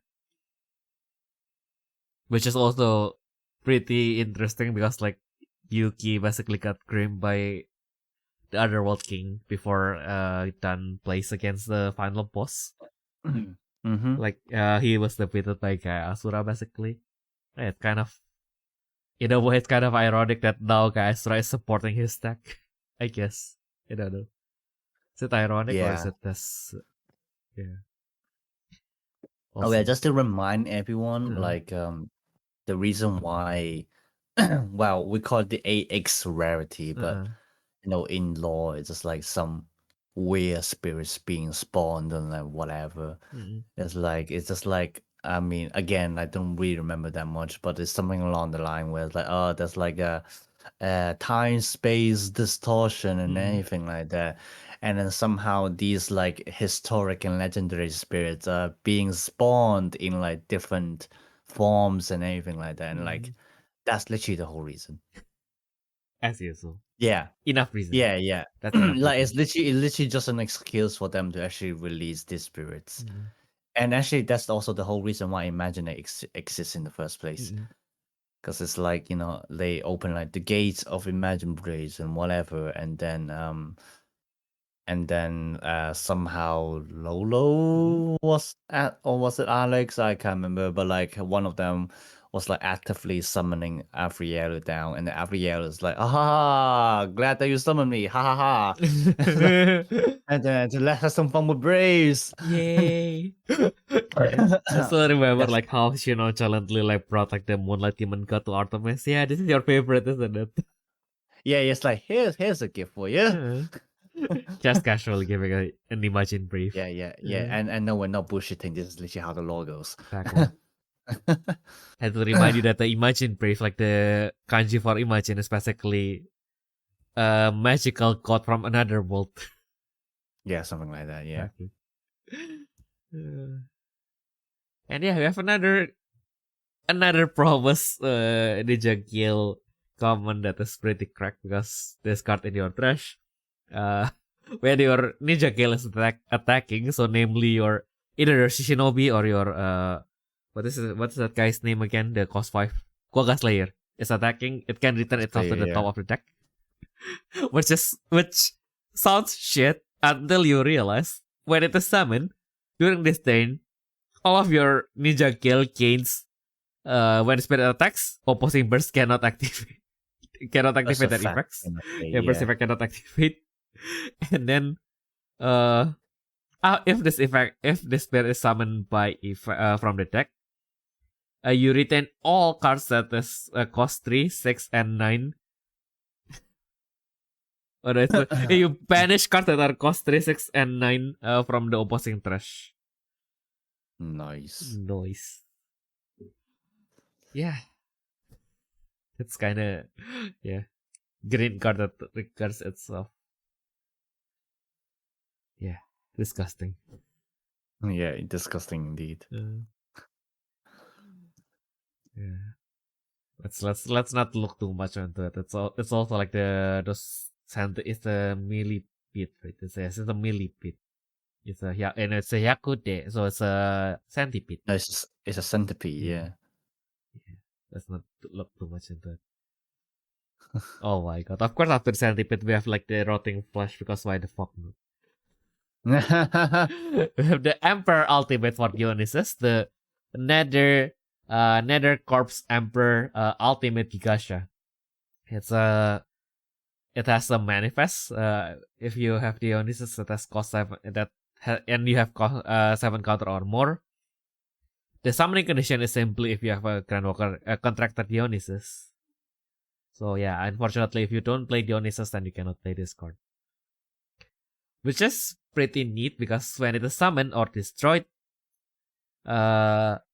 you can summon one card with Nether that has cost 8 or lower. So you don't even have to summon an ultimate. So, and then you put it, but you have to summon it as a level 3. Basically, without paying the cost. Yeah. And then it has the corpse release as a flash effect during either place attack step. Once per turn, the same name. By moving one card from your purple Grandwalker Nexus to your field, you can force activate the when summon effect of when this ultimate is summoned effect of your Nether card. Yeah. Yeah. It's just I think we haven't talked about the Mugen yet, have we? I think it's last week. Yeah, the Mugen is. Was it last week? Yeah, I mean like with Wilson, unfortunately. Oh right, of course, yeah, you were with Wilson. Yeah, I forgot because you about love that. me. No, just kidding. Yeah, I had a good nap during the tournament as well. Yeah. Oh my god. I did talk about that, didn't I? Yeah, you did. Yeah. Oh my god, last week I just like fucking sick and stuff like that. Yeah. Like fuck my friend. Like pulling the blanket every night. Oh my god. It is what it is. But yeah, I suppose like this is like supposed to be combo with like Mugen, because obviously as you can see with the summon effect. Actually no, the summon effect doesn't matter, but like oh yeah, the other like the release as well. That's like actually no, you can you can chain summon. Oh yeah, you can. I just realized. Jesus Christ. Yeah. Basically, I guess like because the original Gikasha was supposed to summon like the three nether giants, right? Nah, no, you're thinking about different stuff. Okay. Gigasha is like one of the most classic zombie spirits ever. It's like the original one is like it's pretty infamous for creating a mill loop. Yeah, a mill loop for whatever reason. Yes, it's purple, I know. Because like what it did is like, and let me see if I can remember it just by looking at the effects. So the original one is on summon.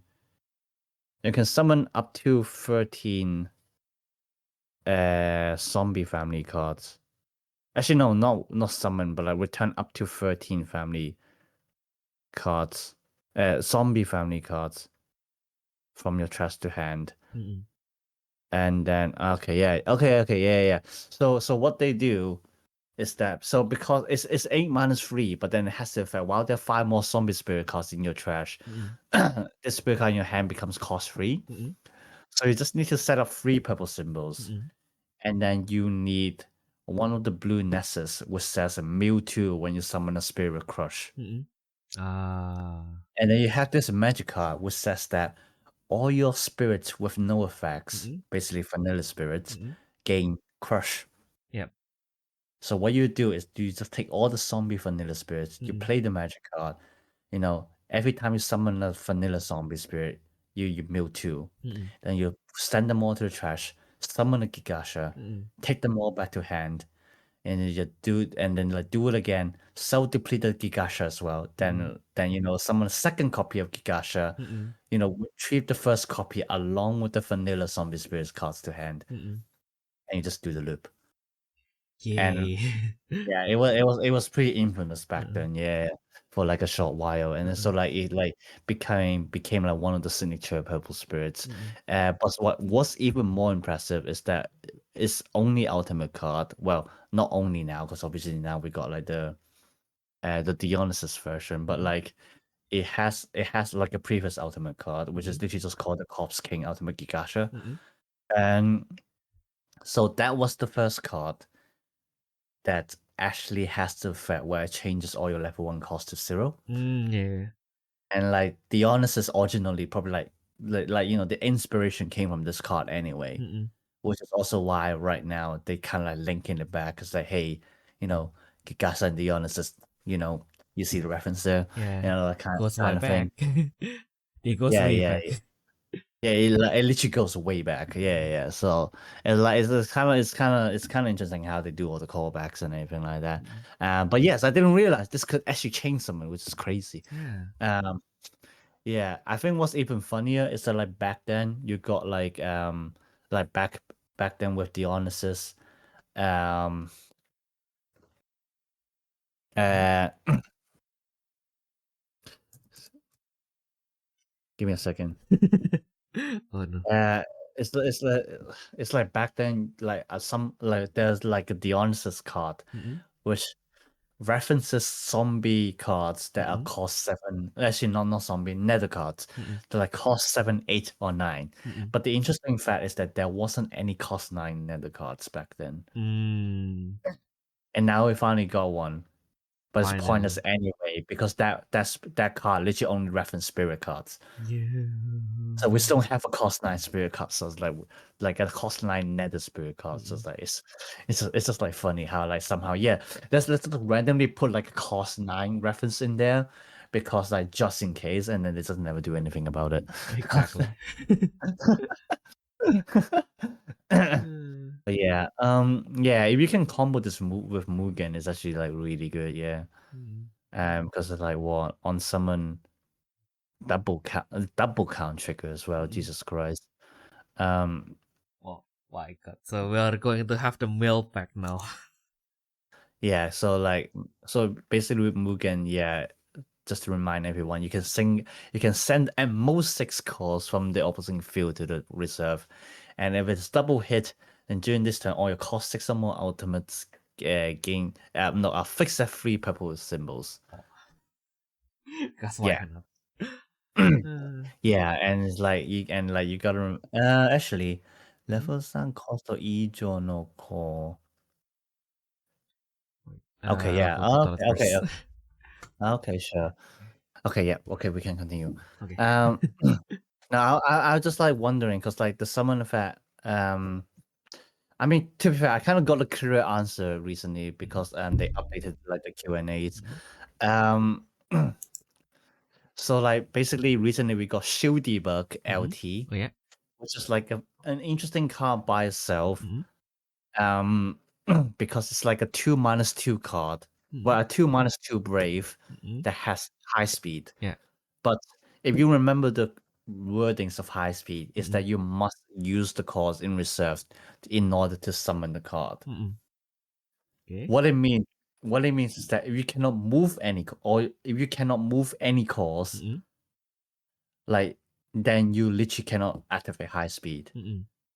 Like even if it's like so basically the Q&A was like how can I summon it as 0 cost and then direct brave onto something? Because like if you do that, then you're not moving any cost, right? Yeah. And the answer is no. Yeah. So like you have to move at least 1 core to the brave spirit. Then you can do that. But you cannot like literally pay 0 cost and move 0 cost. So and then like now that I'm looking at this, I feel like it's gonna be the same thing. It's like even if Dionysus is gonna put like the level cost to like 0, you probably will still have to put at least 1 core onto like the summoned card to actually fulfill like the whole effect. At least that's what I think anyway. So, cause it says it's not the summon, it says specifically that you put cores, that's like until it's like level 3 or more. You know, so like if you cannot do the action of putting, then like you can't summon anything. You know, which is literally how the high speed is working. Yeah. So I feel like you probably need to put at least 1 core on. It's just like, you know, guys, keep that in mind, especially if you want to play Dionysus. Like, I mean, granted, I mean, fingers crossed. Hopefully, they're gonna make a Q&A on that. But yeah. Reading the cards explains the card.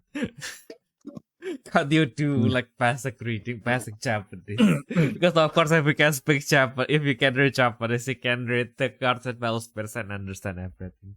Biggest lie ever. Don't trust it. Don't believe it. Don't believe whoever said that to you. But yeah, I guess like that's a nice limitation. Also, like Dionysus reduces the level costs in general anyway. So like by putting one core, it's already at level 4.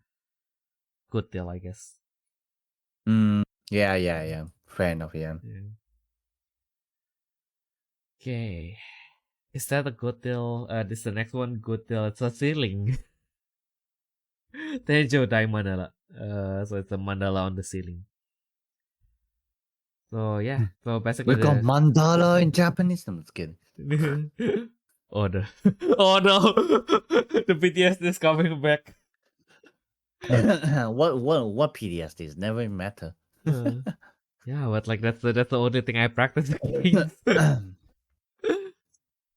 But so basically, when the soul burst activate, it gives like the generic blue text effect when your opponent want to attack or block for the rest of the turn.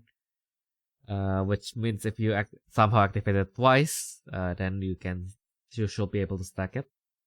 And then if it activates with catalyze, the number of cores that needs to be sent to the trash is increased by 2. Very fun. And then as an access at level 2, while your Lotus Monarch or what's it, the Wisdom King is attacking, your opponent can end the attacks by effects. Sneaky. Yeah, it's a pretty good buff actually. The only problem is like, do you have the space? Yeah, and so it's kind of one of those things where like, is this really the burst you want to activate?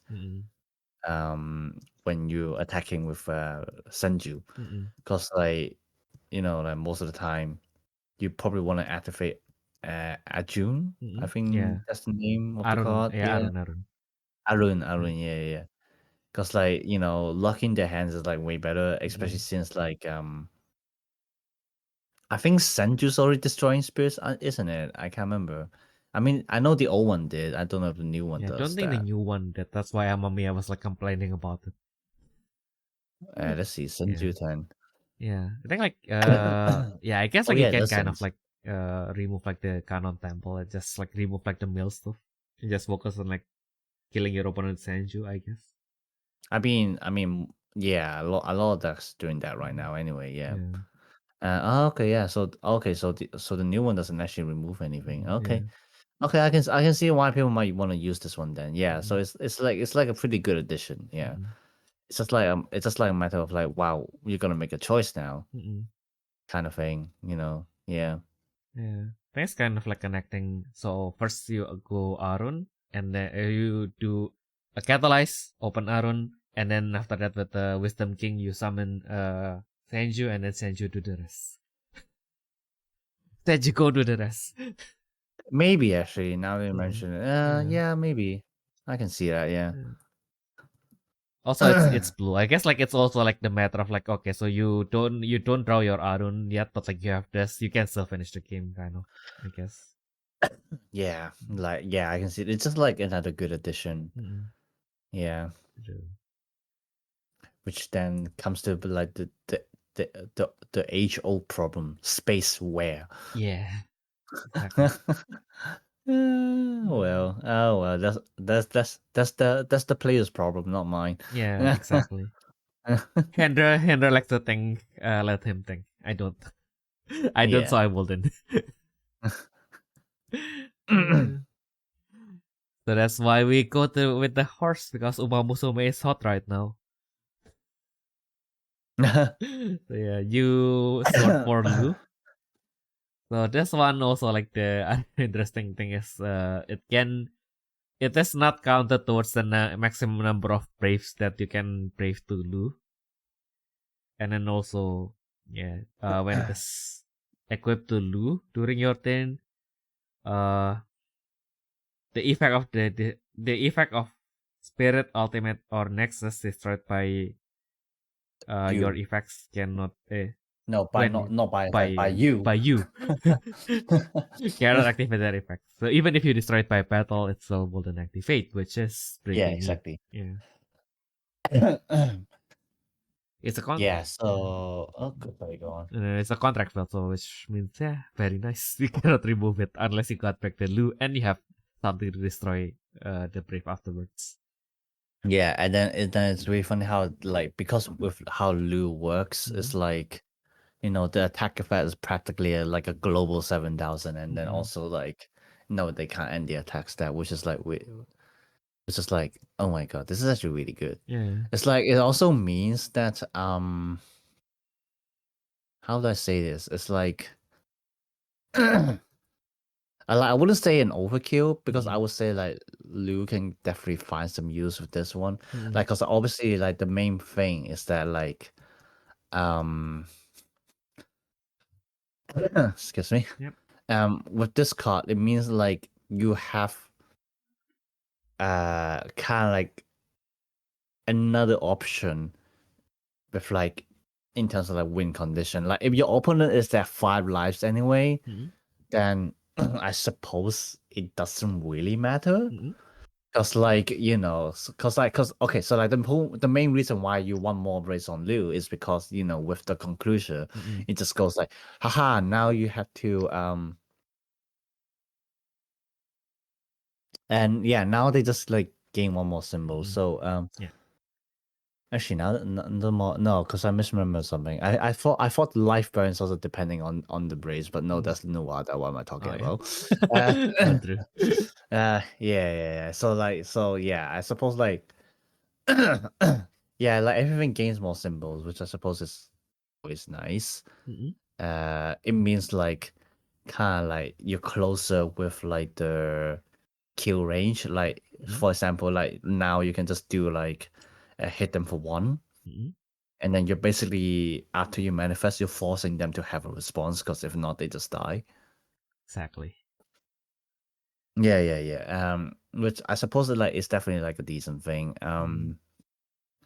I like what's it? Like isn't there like also a lot of other cards where like reference the number of braids on Lu, but then like I cannot remember that much. But like in general, I suppose like being able to add more braids to Lu is like always a good thing. Like for this deck. So it's just like a really good addition, yeah. Yeah, the decoration on what was it again? The hilt? It's not the hilt, right? It's basically like the hand protector. Implies that it was supposed to be held in a reverse grip.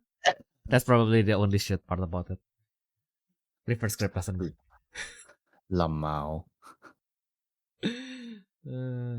Oh yeah, and speaking of art, and speaking of cards that like characters from like series that has burst but doesn't get Kizuna burst.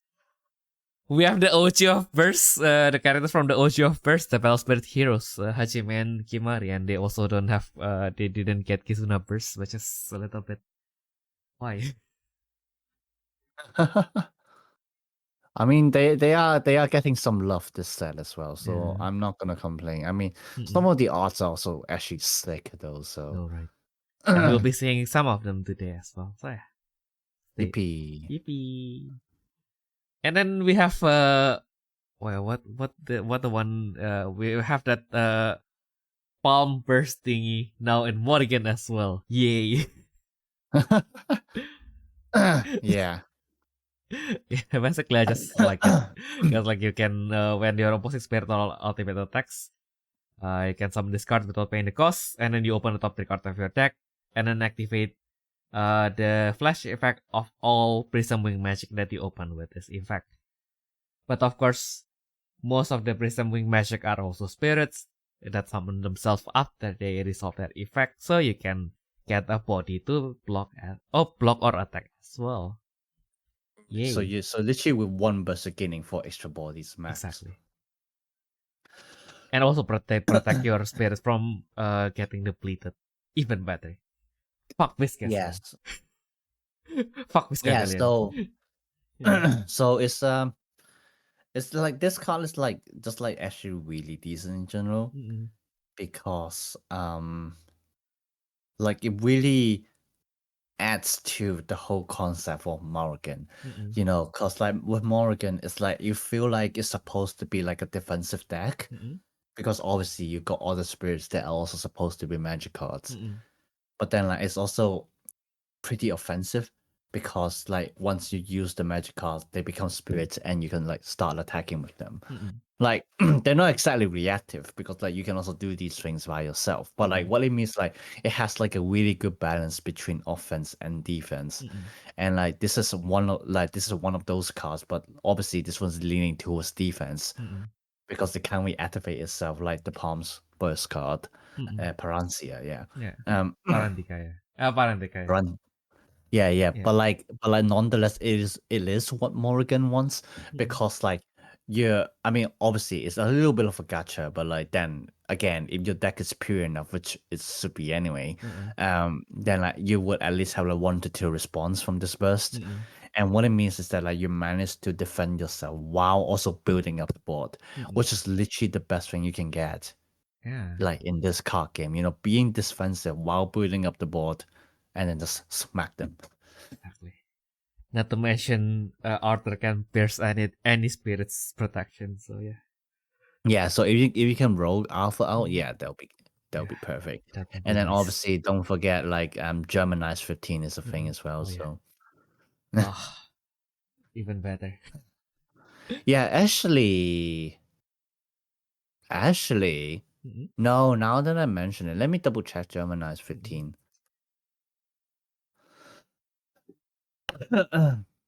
Excuse me. Yep. No Yeah, my problem. code still isn't getting better, even though Yeah. after a week. Oh my god. Oh my god. Okay, Mm-mm. no, this is actually crazy. Mm-mm. Okay, wait. Wait. After you After you use a card. Okay. Yeah. Okay, I think you can. I'm pretty Mm-mm. sure you can. Yeah, you can. But like because of Germanized 15 is that you can summon it after you use Mm-mm. the cost 4 magic card. Mm-mm. And then remembering from Parantica's Mm-mm. Q&A is that what it is like you resolve the magic cards one by one. Mm-mm. So basically what you do is like you open 3, Mm-mm. you choose which one to activate, then you return the rest of the cards to the bottom. Mm-mm. And then after you resolve one of the magic cards, Mm-mm. you resolve the derivative effects, and then you move on to the next magic card. Mm-mm.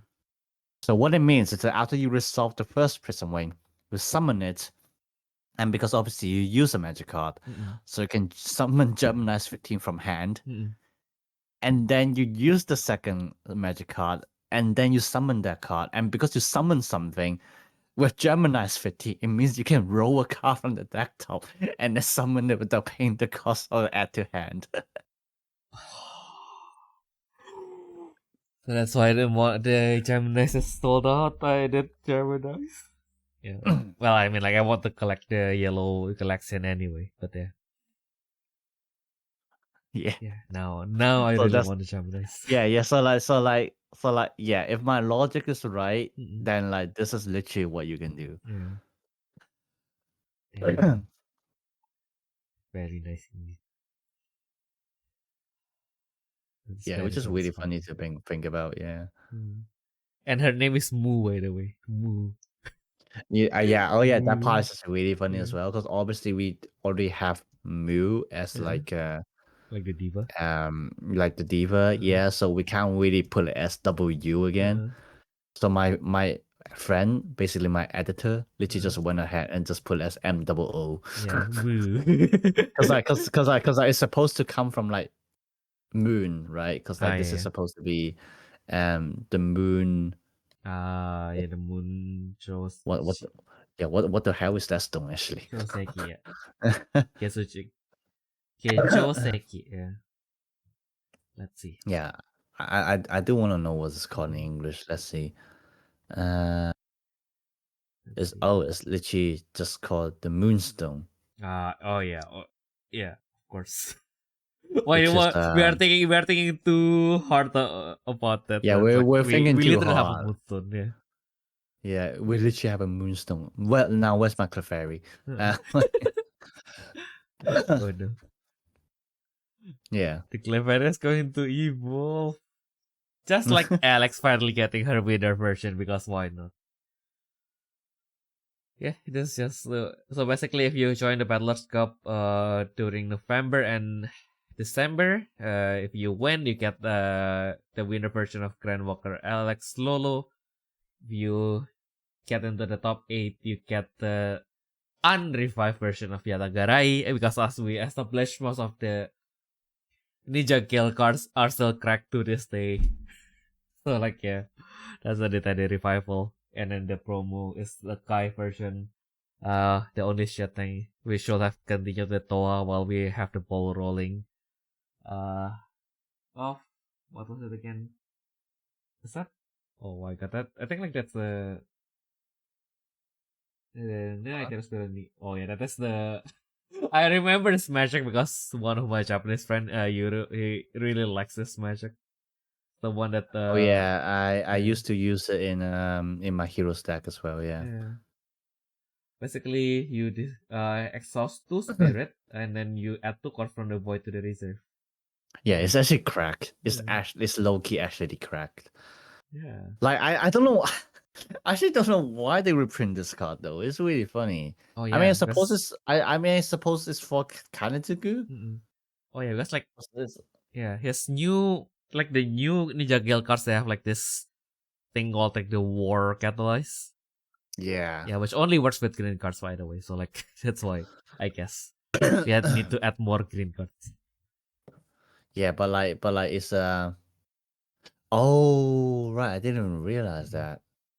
I mean, no, didn't just say like War Catalyzed Green or something like that. Yeah.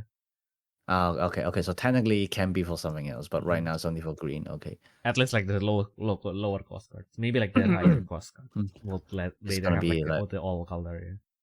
Yeah, fair enough. Yeah. No, makes sense. Yeah, I mean, I suppose like in terms of green burst, this is actually one of the builds that are actually good. Like let's be honest, except for like even among the Ninja Gales, it's like literally only Shishinobi that's actually good, and then like the rest is just like shite. It's not even mediocre. It's just shite. Yeah. Maybe Grand Benkei. Grand Benkei was not a soul burst. What are you talking about? Oh yeah. Okay. So yeah, we're talking about soul burst. I thought like just green burst in general. No. If it's green burst, we got a lot of decent ones. I mean, we have Pragmatis. What the fuck am I talking about? Yeah, I mean, even in the early days, you got like Ushi. I can't remember. Yeah. We have the new version Dorko Sushiwaka. Is this the one that you want? Yes. I literally I can only remember the Fate variants and not even the Battle Spirits one, but yes. Sushiwaka, yeah, which has a new effect with that it can summon itself from the burst zone. Well said, by the way. So even if you thought you were stuck, you don't have anything that you can activate when the burst trigger. You can just pay. Yeah, you realize that not everything in this world has to be free. You can just pay. Yeah. It's the membership discount. Exactly. Like you just roll your credit card and you can unlock this all new features. Exactly. It's literally just like playing gacha games right now. You can take your time and play the game for free, but like you know what? Like sometimes you already work full time anyway. Just get your credit card out, man. Like nobody's charging you anymore. Like it's a single player game. Who cares? Yeah. Yeah. And oh my god, this card is actually crack. Crack as fuck. Oh my god. Like who the fuck thought it was okay? Like I went like green that suddenly like banishes card from trash, like nothing new, and then like so when the burst activates, you banish one. Oh yeah, so the burst condition is new, by the way. Yeah. It's like when your I mean obviously we did have when your spirit would leave the field. Well, when your spirit has left the field due to the opponents, but now they just include the Nessus and also it's a soul burst now. But yeah. Yeah, and then as with the other hero series, you can move one card from your Grand Walker access to the reserve. Because why the fuck not? After that, you banish one card from the open source or trash, and one opposite spirit or ultimate from the game. It's that, yeah. How is this? Like, okay then. Yeah. I mean, we did have like one or two of those effects in green before as well, but this is. I mean, I suppose I don't know, man. It's like because like it's a bit too versatile when you think about it. Because like, I mean, even say like you got like the red, purple, white things, like or even green itself. It's like, oh yeah, just straight up destroy one. Return one to hand to bottom, whatever. But like at the very least, if you send it to trash, you can still recycle it, right? And like obviously you got cards like Dark Secret, which is like, haha, look at me coming back from the trash, yippee, Or like even if it's like goes to the bottom, you got like yellow cards. So it's like, oh yeah, I'm just gonna draw from the bottom and stuff like that. But like banishing it literally means you cannot use it for the rest of the game. So it's like, wow. Okay then. It's like, oh well, I mean, what can I say? It's like they like, oh my, like Bandai is literally like, Ukes, you got like your half a year of glory, and now die in hell. Die a horrible death. Because why the fuck no, not? literally. Yeah, it's like, do we even need to ban Dark Secret? Nah, it's fine. Just fucking clear your trash, man. It's like now Nick's like literally like all the purple text like recently like Hades. Well, Hera probably can somewhat survive. I don't know how the fuck, but like yeah, like Hera still like, yeah, kind of can survive. Like if you're lucky enough, but then like, yeah, Hades and Nyx just die in the ditch it's and like stuff like that. Yeah. yeah, they were like both like has like their time in the limelight and they just die in the ditch. God damn it. Not to mention that this card, if it survives until it finishes attacking or blocking, it can set itself back to the burst zone. So like, yeah. It's crazy, mate. Oh my god. And I just realized that it's actually like a reference that the original Dorkus Ushiwaka, you can get it also as flash, right? I high speed, yeah, something like that, I think. So basically, you just summon it. You just use this effect. Refresh one of your spirit, and then you return it to the hand, and then you attack with it. You use the high speed, summon it back, and then you just repeat it until your opponent dies. Oh, it's not a flash effect. It's literally at the end of when battles, which is basically means when attacks or blocks. At the end of the battle, by returning the spirit to hand during this turn, a spirit you control gets 3,000. I don't know. I mean, So like, yeah. Oh, what? I don't know. I mean, like it has a high speed that summons itself, right? Or does it not? Oh yeah. No, it does. Yeah. So yeah, like the first effect is kind of like the reference to that. Yeah.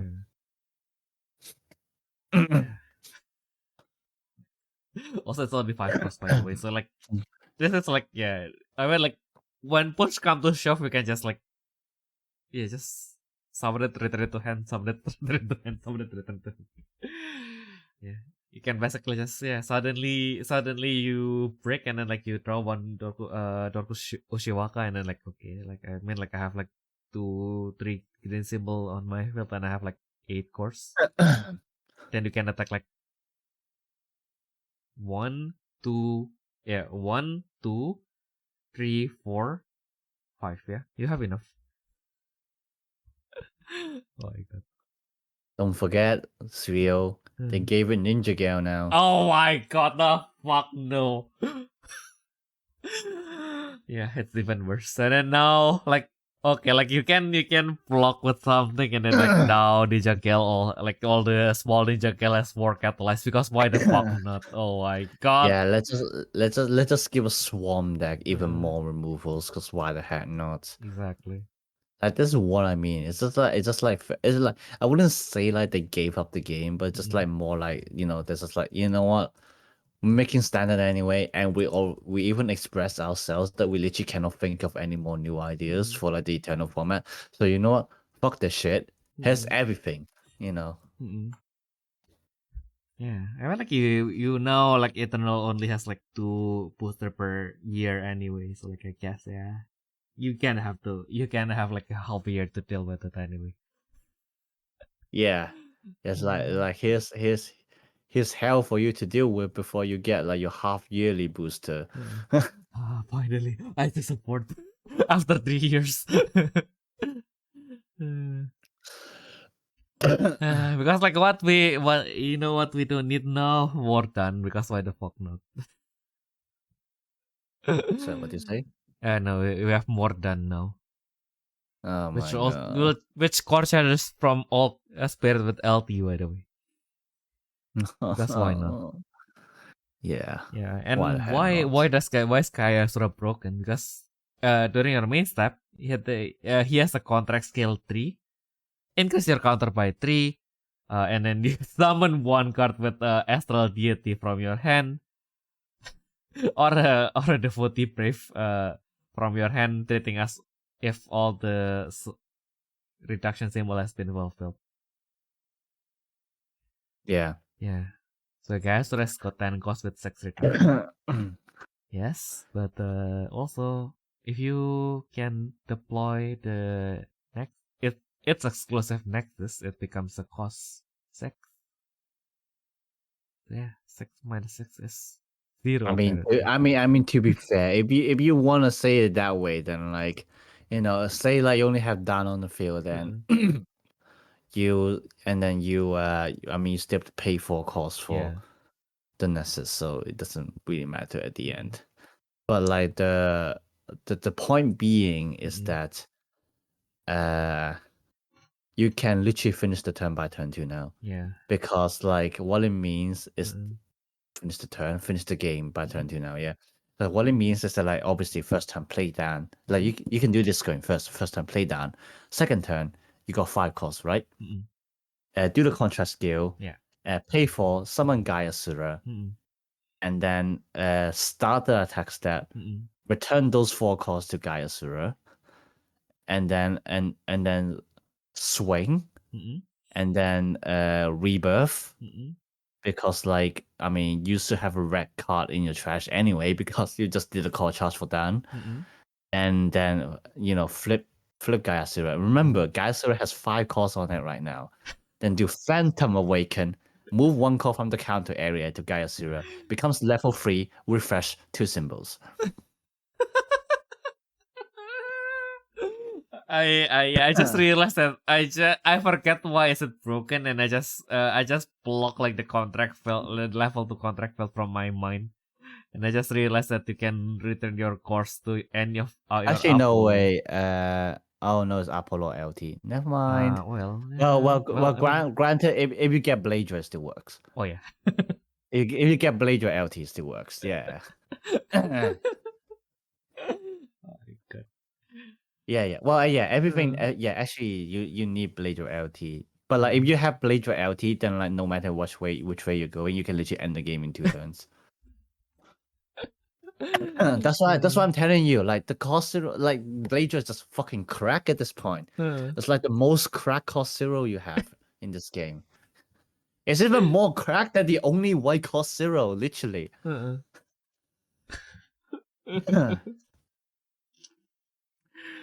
Yeah, I can't handle it. Let's look for something a little bit lighter, because like I guess like when after you see done, like Barone feels like a little bit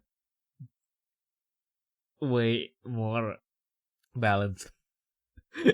Well balanced, but then like people just gonna find ways to break this. Exactly. Also, it's a gacha.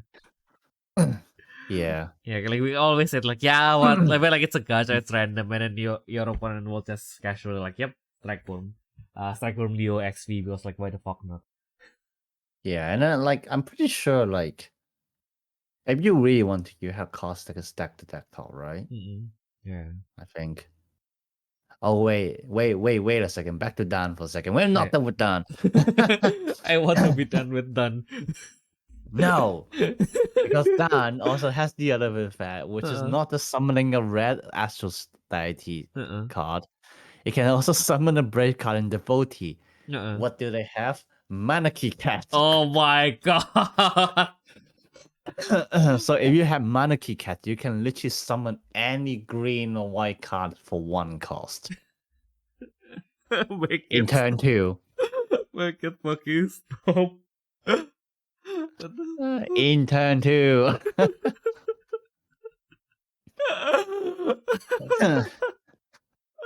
I've been about that fucking cat, man. And I think what's even funnier is that like oh shit, yeah, this card actually still supports Galatian. Yeah. Okay. That's even worse.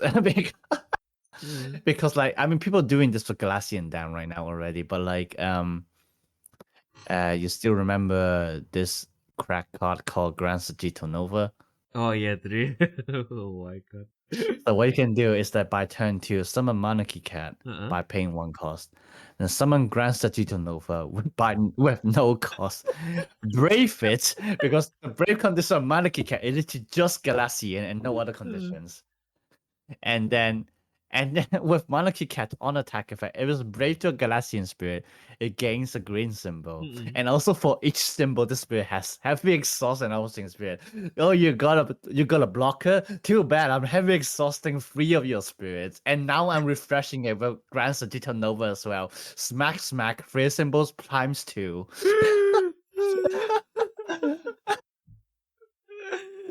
It's getting even worse the more we talk about it. Like you can literally do a good stuff deck with Dan by like just like doing all the just like stuffing all the turn 2 combos into this deck and just see whatever you get.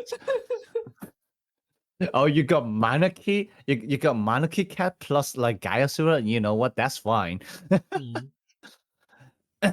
If this guy Asra fails, like we have a backup. No, like literally, like, you know what's even better is like if they try to remove Gaiasura, because like, oh my god, you know what? Yeah, that is actually genius because the Monarchy Cat plus Gaiasura. I mean, you may not be able to end them this turn. I mean, you're still smacking them 4 symbols. So, but like the thing is like, because like when you break Monarchy Cat to Gaiasura, especially in such an early game, the only way they can actually try to remove it is really just burst flame, yeah. But I think I'm getting a bit too excited. Let me read. Oh, yeah, never mind. I was thinking too much. But I was going to say, guys who got Phantom Return. So, but like, I mean, if you're doing this by turn 2, then you can't really summon it anyway. But but it's a food for thought. I am still my mind is still broken.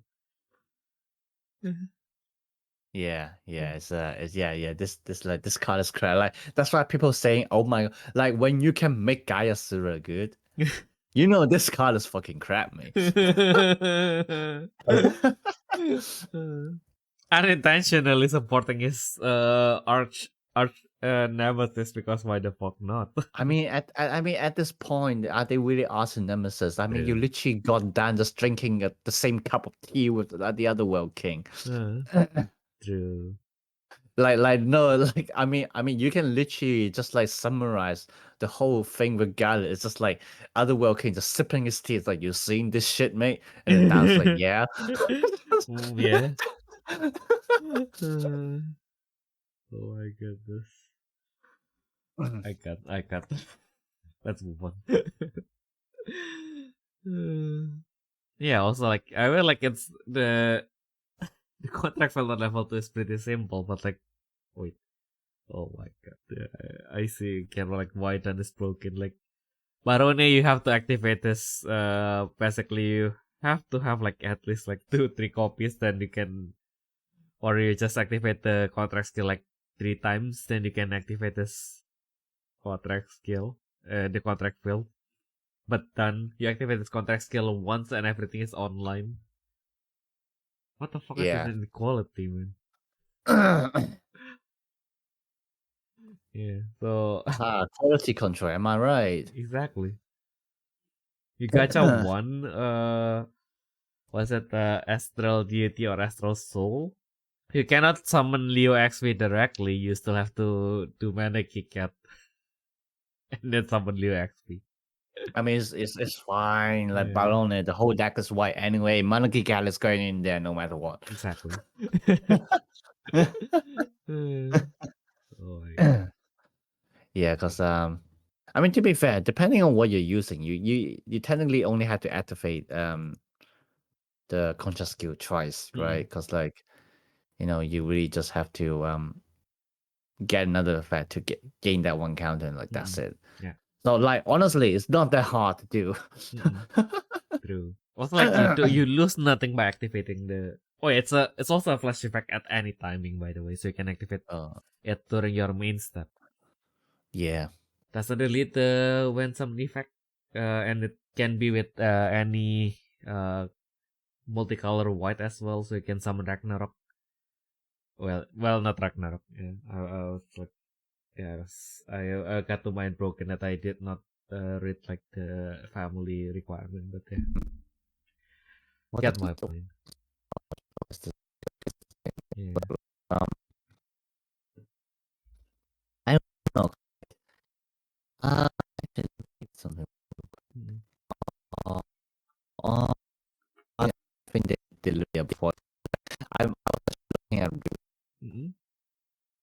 because obviously root is the burst of like gaining free counters, so you to have white trust spirit. Ah, I see.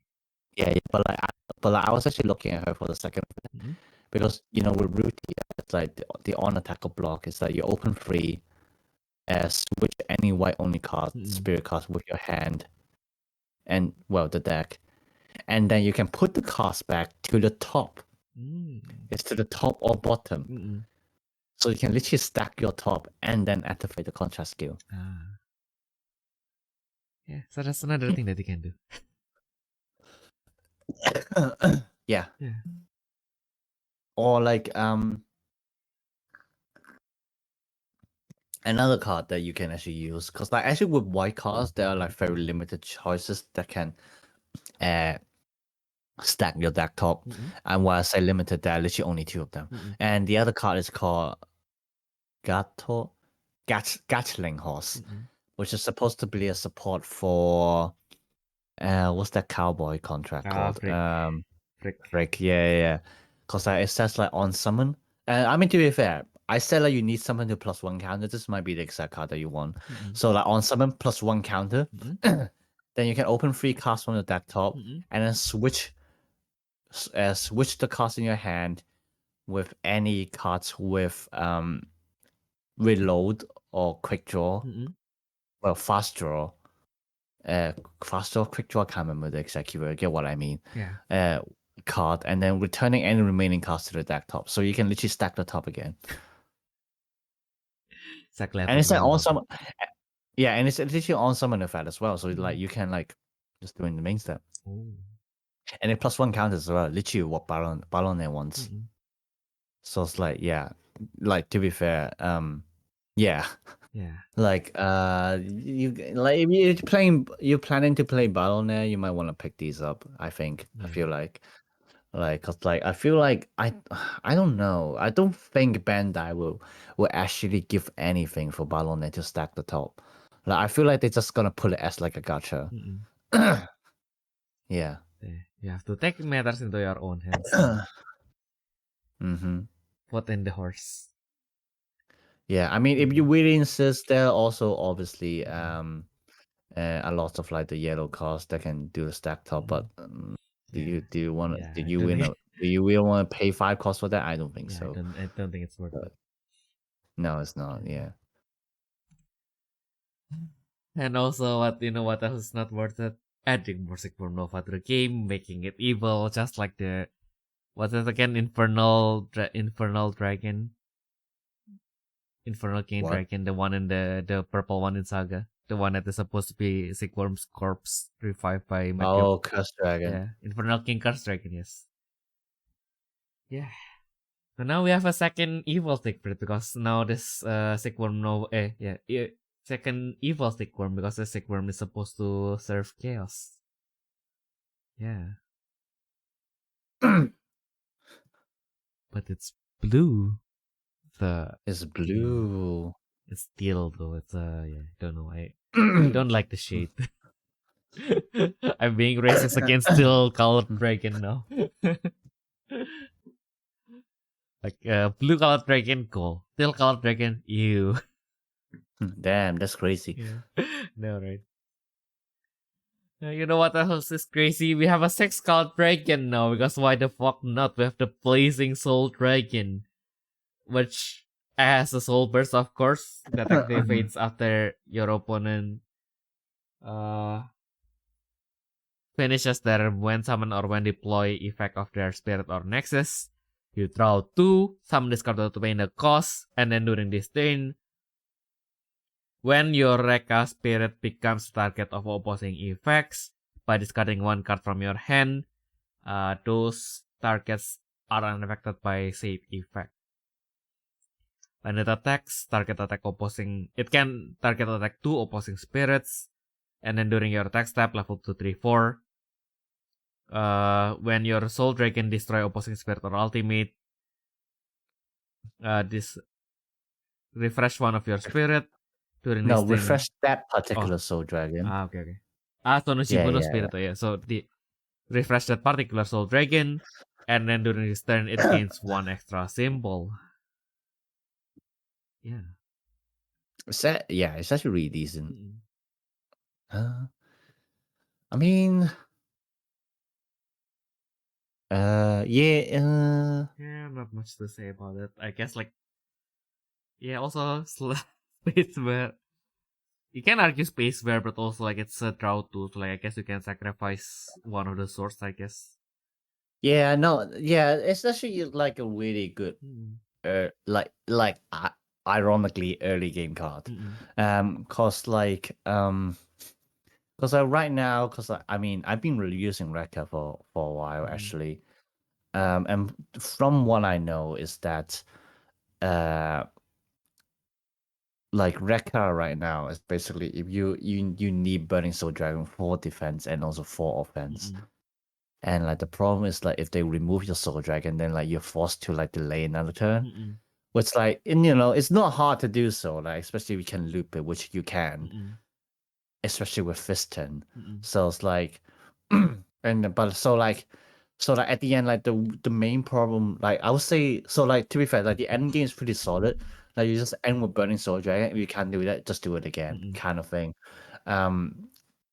Which now that I think about it, it's very fitting with Rekka Yukimura's motive as well. But that's beside the point. So right now the problem, well, not really the problem, but the weakness of the deck is that how do you get to that point? And Blazing Soul Dragon right here actually really helps with that. Cause obviously on the surface it looks like it's a very offensive card. Cause obviously it's red. You draw 2. Stuff like that. But obviously you gotta remember how it gains. It kind of gives the immunity to your cards. Which is also very fine because if you can draw really well, you got a lot of excessive cards in your hand anyway. So that's completely fine, mate. You know what? Worst case scenario, just discard the Brave, and then you just get a backhand later on anyway. But the main part is how it can actually target attack up to 2 at the same time, because what it means is that so by himself, Blazing Soul Dragon, can do some threats by itself. It's okay, I'm gonna clear your board first, because you can, if you notice the level 2 effect, the refresh is not once per turn. So it's literally just armor to on crack. Yeah. So so you can just literally clear their board, and then just try to smack them. You don't even have to aim for 5 symbols, because I would say the point of this card is not this. If you can aim for 5 symbols, yeah, go ahead. But even if you can't, that's fine, because the main use of this card is more to control the board. So this is a classic tempo card. it's like it attacks to control the board until you can get to the point where you want to, which is like getting Burning Soul Dragon out. And just for that reason, this card is already really good for the record deck because this is exactly what they're lacking. Yeah, because like right now, and because like you also got to remember, this is a cost 10 card with really high BP level for like an early game card. Like you literally talk about 20k by turn 2. Yeah, so like by itself, it can only make 2 target attacks, and even more because it's gonna refresh itself, and then you also have Rekka Yukimura's contrast skill to compare even more BP, so you can literally wipe their board by turn 2 if they accidentally step onto the burst. Or again, it's a soul burst. You can literally just activate it yourself. So yeah, so it's like so like this is like on first look it looks excessive, but like it is actually something that arguably Rekka does need it. So like I'm very satisfied with like how they designed this card. It's like it feels like it's not doing much, but it's like doing enough. Like it's already posing like an enough threat, but then it's like by today's game environment standard, not enough threat kind of thing. It's like has to find the right balance there, I would say. Yeah. I see. I'm looking forward still to be fighting it, but yeah, I guess. Oh yeah, you would not enjoy facing it, but like that's the point of a good card. Let me play my cards. Because like we were just talking about like how Grasa Nova can break the game, and then now we have a yellow Grasa Nova. Oh yeah, I guess you cannot summon it with Mana Keycap. That's probably the only redeeming quality of it. Yeah, we have a yellow Grasa Nova, by the way. Yay. Yeah, it literally does not look like Grand Sagittarius Nova, mate. It does not even look yellow. It looks more like green. I know, right? It's like green. It's just so funny to think about. I think it's a better shade of green than Sigmund Nova, though. I would argue because I like the color green. It's like my eyes are confused. What am I looking at? You're looking at the yellow Grand Sagittarius Nova. Trust me.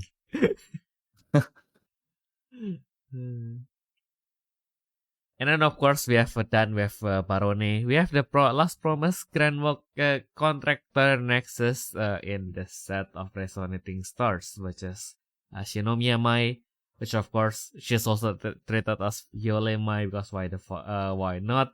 And also Mai doesn't really put Brave inside her deck.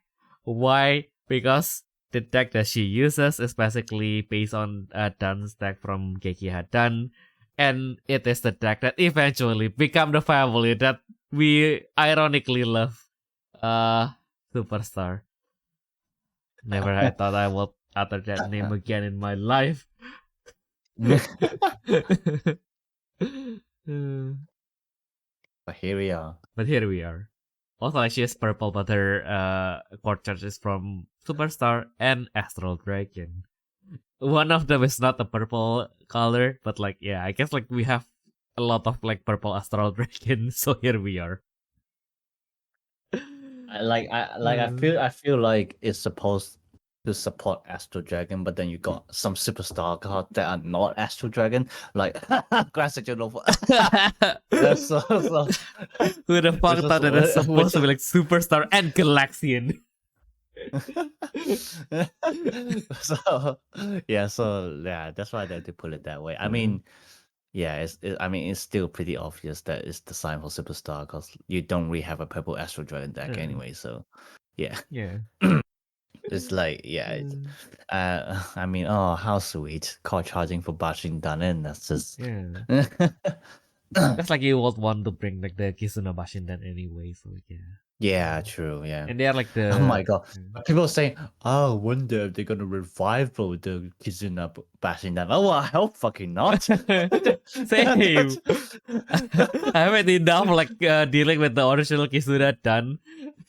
Like no, let's not revive him. Like let's what are they going to change? Burn 2 instead of burn 1? Oh, how revolutionary. Oh my god, I dread to think about that. Yeah. Yeah. Let's hope they don't. That's going to be horrible. Like the next winning condition. What is the next winning condition? Life burn. And like, what do we do Yeah. now? Increase the life burn from 3 to 4. Yeah, it's like, and then oh my god, it's like literally like one of the saving grace for Superstar back then is that obviously, like as far as I remember, anyways, like none of the effects actually pierces, and then now Mai just says, yeah, they're colorless now. Yeah. So White is like, okay then, guess I'll die. I know. What's even worse, like it was even worse. Like White could be just like, oh yeah, I'll just end my BP anyway. No, because like we're increasing our limit to 5,000. Yeah. Now, what's your BP weekend 27? I can destroy anything up to 30,000. Yeah, and I think like what's even worse is that like it says like when the is targeting the opposite field, which means they're not even sparing the necesses or rays for that matter. But like actually, I mean, I suppose it doesn't matter. Colorless. Actually, yeah, no one necessarily actually cares about that anyway. But still, like, I feel like that's like. I mean, I suppose feel makes sense because I suppose like it's supposed to target the for like destroying braids and everything as well. But I don't know. I don't know. It's such an overkill card. I don't even know what to say. Yeah. I mean, like Superstar getting like the guaranteed purple symbol on turn 1. Yeah. Yeah. Also, like it fills your trash by 3. In which, if you don't know what the thing that makes Superstar scary, it has the Violet Mai Masoku site, which if you activate a magic, if your opponent activates a magic, then you can banish 4 Superstar cards from your trash to negate that said magic. So have a guaranteed mill in your deck. How fun! Yeah, and like basically, it also means that like, what's even more annoying is like you literally cannot clear the backstage now, as in like all the ground goodnesses. Because like, which one do you destroy? If you destroy the contract mine, then the actual important one, like the like the magic banish one, is still here. If you destroy the magic banish one, she can redeploy it. This contract mine can just redeploy. It's like okay then. How fun! How fun! And then you destroy the Kizuna, then she can redeploy it as well. Because why the fuck not? Yeah, and so like literally like the necesses in the deck is basically literally just like free contract mine, free superstar mine, free Kitunadan, and then possibly 2 to 3 of like the LT Dark Sacred Sword, which can just deploy itself on trash when you do something. I can't remember, but like it's just like something related to worms again. Yeah. But yeah. Let's not stop It's there. like- Let's put Dark Tower. Oh my god. Oh yeah, you can do it. You can actually do that. Ugh. Yeah. Ugh. Yeah. Disgusting. But like, yeah, disgusting indeed. But like, what's even more disgusting is that you can play free contract mine, and what you can do is you can summon. So assuming you have 6 reductions, summon Darkwa Nova 10 by paying 2 costs. Do the unleash. Self-depleted. Recycle with first contract mine. Do it again. Do the unleash. Self-depleted. Do the second contract mine. Recycle it. Summon it again. Do the unleash. Self-depleted. Recycle it with contract mine. The third contract mine. Summon it again. Do the unleash. And now, what does it mean? You gain 8 calls in 1 turn. With purple. Red and purple. Pain. I mean, granted, this is like more like a win more situation, but like, yes, you can do that. Yeah. You can actually do that. Because like Dark Nova is soft once per game, and as we said earlier, it basically means nothing. You know what? I have my superstar deck in my hand literally right now. And I feel disgusted forever letting it touch my house. Like what's even funnier is like obviously cause like the the once per game effect of like a darkroom nova. Oh my god, yeah. So like basically what it means is that first of all, because like you can activate the destroy and exhausted spirit and also like the destroy braves effect like separately. Yep. So basically if you can recycle it 3 times, so destroying 4 exhausted spirits in one turn during your main step, by the way. And then like what's even worse is like it literally means that basically no brace can remain on the field because like you destroy once, okay, sure, remain on the field, and then like but like obviously you gotta remember most of the times to remain on the field you got some conditions. So you already spend that conditions and then they're just gonna do it the second time. Yay. And if that's not even enough, do it the third time or the fourth time. And if you activate any burst, just Spitzer Dragon it, because you know what else is superstar? Spitzer fucking Dragon. Yeah, I mean, well, thankfully you can recycle that one, but yeah. Yeah. Oh my goodness. Yeah, like if you can even call it the saving grace, is that like none of the worm cards right now can actually recycle anything. Because like obviously my can only recycle worm cards, but like and then obviously people will try to find the loophole where it's like, okay, is there any worm cards that can just like recycle any spirits? No, there's not. Yeah. I look at it before. Yeah. So like that's the only saving grace. If that even is a saving grace, but yeah. No, so like even Indra got his own worm, so like yeah, we have more worm coming up. Oh yeah, watch Bandai just like release a worm card that can actually recycle anything. Oh god. Oh god, fuck no. We have something a little bit fun though. Finally have a what is it again? Keiseki no Hinoyose Himeyose Flora. Yeah, finally Ayumu. Yeah, this is the sad card that I said earlier. Because like I read the effect, right, and then I was like, oh my god, thank the fuck goodness. Finally yellow has a card that you summon something from your trash, and it is not or, but like just comma, and then you do another effect which is salvage 1. And then once per turn you summon this card. Yeah.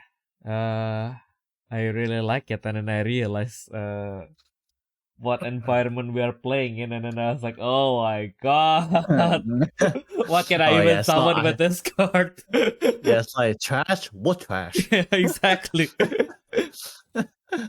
Summon from your trash, add 1. Okay, that sounds like a good. Oh my god, like my trash is empty. I only have 1. I am paying 2 plus another 1 to summon 1. You're saying that's a good deal? Fuck no.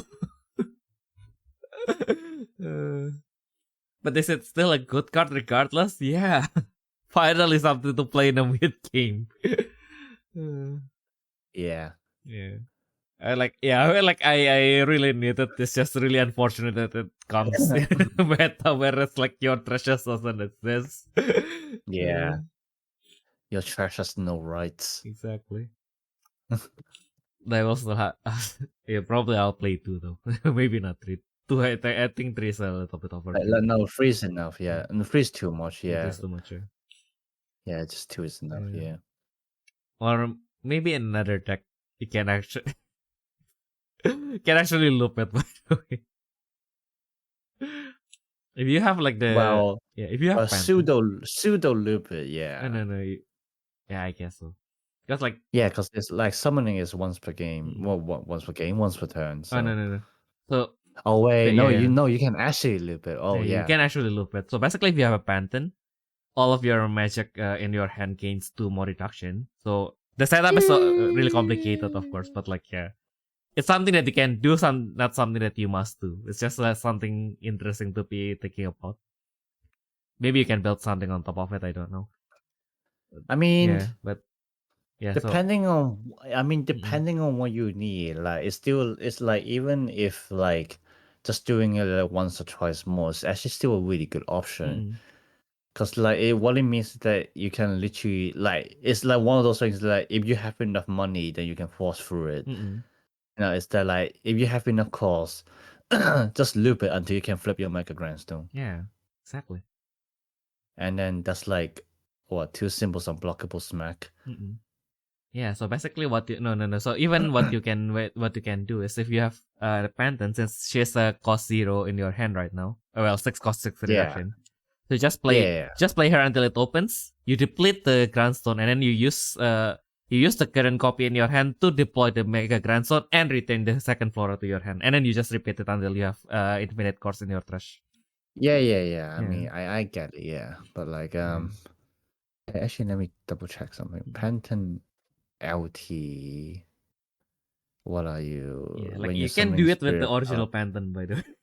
when you but like wait, yeah, none of the Pantheons are devotee. Oh, this is sad. This is sad. Oh, it's a golden plot. Yeah, it's an old card. Yeah. Unfortunately. Wait. Oh, did Pantheon not get a revival? I guess I was thinking a different one. It's a Pantheon LT. No, Pantheon LT is like the shit one. Yeah. Like it only changes things to like rainbow reductions. Like okay, thanks, I really needed that. Yeah, you use the old Pantheon, you bring it to level 2, and then now she has 3 reduction. Yeah, she has 6 reduction. Yeah. Yeah, and then I mean, is that? I mean, we can save this. I mean, I know there's some other cards that can do that as well. It's like yeah, like that's like Angel Arcade. But like she's 6 minus 3 by herself, so that's like no. What else do we have? I mean, technically we do have like Titania, but they're not really fitting the. Oh my god. Okay. Oh wow. Okay then. Literally, I'm like looking all the cards, even like Iberex LT. It's like I think like they thought this through. Cause it's like none of the cards are even like in devotee. I mean, obviously, and then obviously not in Prison Wing. So it's like, wow. Okay then, Bandai. We'll give you this one. Yeah. I mean, there are like 2 semi-generic Nessuses that can actually do something, but then it's not really worth it either. So, yeah. Anyway, Flora really like. Yeah, it's just like Flora's still like really good. Yeah. I mean, like, yeah, if your opponent opens their contract card, it's not green or it's not blue. Thank God, I can finally play this game. Like, I'll take Fighting Galaxian over fighting against blue and green, especially if they limit Libra Javelin. That will be perfect. And then they start looping Ushiwaka. Then oh my fucking god! Fuck Ushiwaka, man.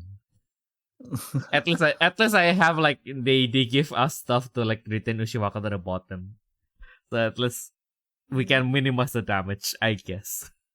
And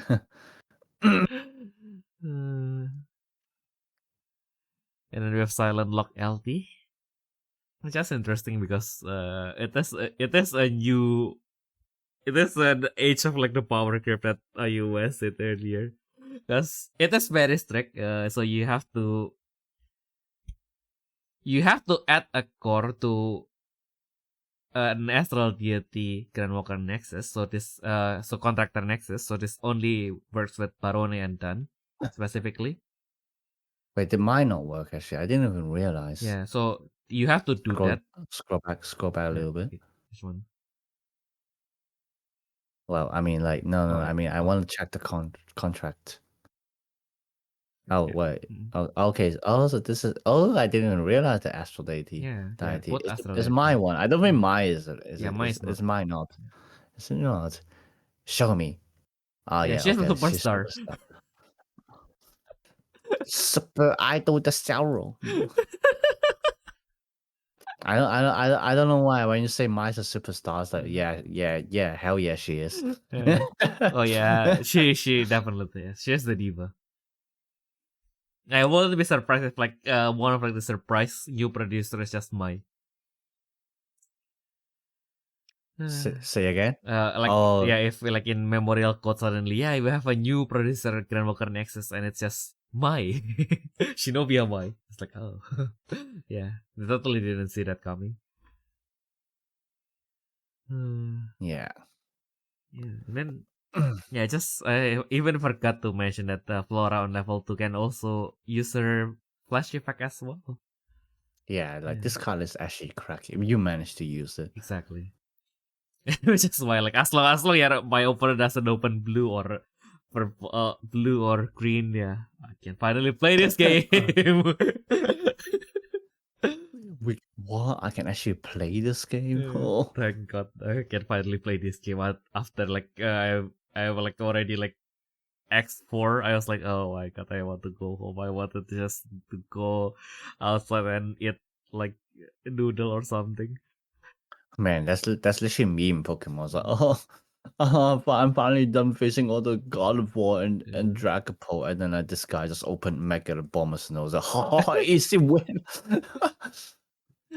No, right.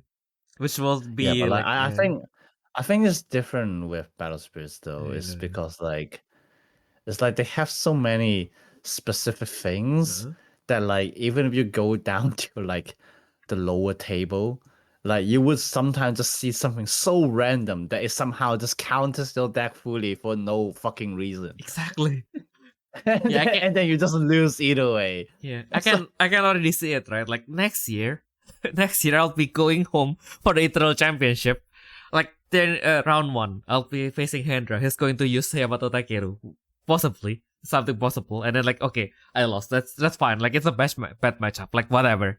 And then like second round, still Yamato Takeru. Fine, okay, it's X2. But like I already paid for the flight. Fuck it, I'll play until the end. And then like round 3. Okay, like we have 5 rounds. Like it's fine. I have like 3 more rounds. I can still have fun. Round 3 Yumcox. Yeah, that would be funny. Yeah. Oh no, round 3 Ninja Kill, round 4 Yumcox. Oh yeah, I can definitely see that. You know, like what's even worse is that like because like Battle Spirits is best of 1. Well, first of all, it really doesn't feel good, and but like also second of all, is that you can't get a draw to kind of manipulate your matchups because like we can do that with Pokemon. So like for example, for my deck, I would want to see more aggro decks and less control decks. And then so basically my friend told me, so the way you do it is basically just to make sure you can win the first 3 rounds. Like I don't even care if you're gonna lose the next few rounds, but you have to win the first 3.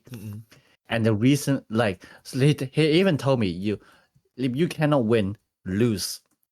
Cause the reason because it's like if I manage to win the first 3 rounds, then most of the time I will only see aggro decks because like usually it's the aggro decks who would have won the first 3 rounds and also would have enough time to actually play about 2 to 3 games to win.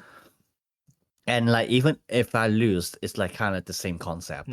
But if I draw, then that's different because like that would be where all the control decks are. Because like most of the time they will have the ability to like kind of barely squeeze one win out and then like just kind of lose the other one or like stuff like that. Like because like they're like too slow to actually get like a game 3 in. So like if you get a tie, then like that's when you would see most of the control decks. And then we were like, yeah, actually genius. Yeah, when they were talking about metagaming, that's actually what you do. You use elements that are not inherently inside the game itself. Yeah, no, literally, yeah. So like, I mean, granted, I literally lost. I mean, my funny thing is like, as I said, I fell asleep after round 2, or else like, I could have still. I mean, literally, I could have followed his strategy if I didn't miss the 3rd round, but because like my 3rd round was actually a good matchup as well. Oh my god. Yeah, for those who can't remember, I basically fell asleep when I ended my second round, so I missed my third round. And so I got a round loss in that one, but yeah. Yeah. It's like, oh well. Oh well. It is what it is. At least we have Flora to cheer you up now. Poporucha doing God's work as usual. Yeah, no, literally, yeah. Thank you, Poporucha. Thank you, Poporucha. Yeah. And now we are back to the not fun territory because, like, yeah, the fun is over. Yeah, because, like, again, basically, by core charging to one of your astral deity contractor, if it is your opponent's attack step, and the attacker is not a brave spirit or a brave ultimate, directly end the attack step. Because why the fuck not? Like immediately end the attack step. Yeah. Oh yeah, let's like give them even more crack cards, cause why the fuck not? Exactly. We have to give them an edge against Galaxian. Takes it. Yeah, I was like, oh man, what can I say? I think the funny part is that like it's literally like at the basis it's literally just a card that can like add one card to your ground card. So you can literally just do this random stuff where like like for example with Balon it's like, oh shit, I need one more call. Use this. Now I gotcha. Sometimes you just have to do what you can do to win. Also, like, yeah, I guess like the only thing is like we have seen like the red cards also like basically just removing your end attack step effects anyway, right? So like, yeah, I guess like in those situations, you might as well. If I cannot defend myself, I'll just kill my opponent. I don't need to defend myself against that person. I mean, here's the thing, right? Like, it's like unironically, like that adding one core, like, I mean, obviously it's supposed to be a condition, but like also it is actually what makes this card actually good. Because like, I mean, obviously, like immediately ending the attack step, I mean, it's always good, but then like when you think about how many anti-card, anti-end attack step we have right now, then it's like it's kind of like a little bit pointless because obviously, then you have cards like you might as well use Artemic Shield, right? Because like you can also like well, obviously it depends on like how many refill effects you have, but like but like most of the time Artemic Shield is like way better than this one. But like it's exactly because like it does the core charge thing as well. Like this is actually what makes it like slightly better than Artemis Shield, at least for like Dan and Balone. Well, Balone specifically, really, because but like because like what it means, because like right now, obviously you also have a lot of effects where like they just like clear the cores on ground, goodness, just destroy them, makes you reset the number of cores on them and stuff like that, right? So like the add one core can actually come in handy sometimes. And obviously sometimes this is like that is just like what you need to like win the game or even just like to play the game. So like again, I don't know if they even thought that deal. I doubt actually. but like from like from like kind of like a deck building standpoint, like this is like something that you can actually consider. It's like, okay, do I want to prioritize adding to hand, or do I want to prioritize like gaining cores like to my groundwork necessities and stuff like that? Like, yeah, it's like something to think about. Yeah. Something that we need to let's think, and as we go back to the fish. The fish. Magma breaker. Exactly, magma what a breaker. So this is the card that makes it possible for you to use Mudo basically. So yeah. Also, oh yeah. Oh my god, this card is crack, man. I know, right? Also, this card is basically quote unquote like the first pseudo soul magic. Well, I guess you will have like something that we forgot, like that is obscure, but this one that is like actually kind of useful. Yeah. Yeah. Because like for once you can destroy any opposing spirit that has one symbol, and then if your count is 6 or more, you destroy one opposing spirit or ultimate that has the highest PP as well, and then the cards destroyed by this effect are banished from the game. Yay! I thought my problem was done when my opponent is not opening a green or blue, and then they open a Meteoto, and I was like, oh my fucking god, no, why is this happening to me? This is match 5, I am already at X4, why do I still have to go through this? They destroyed my Flora. I have 2 Flora on the field, so both of them got destroyed, both of them got banished. Like, why am I even playing this game anymore? There's no salvation in this world. Yeah.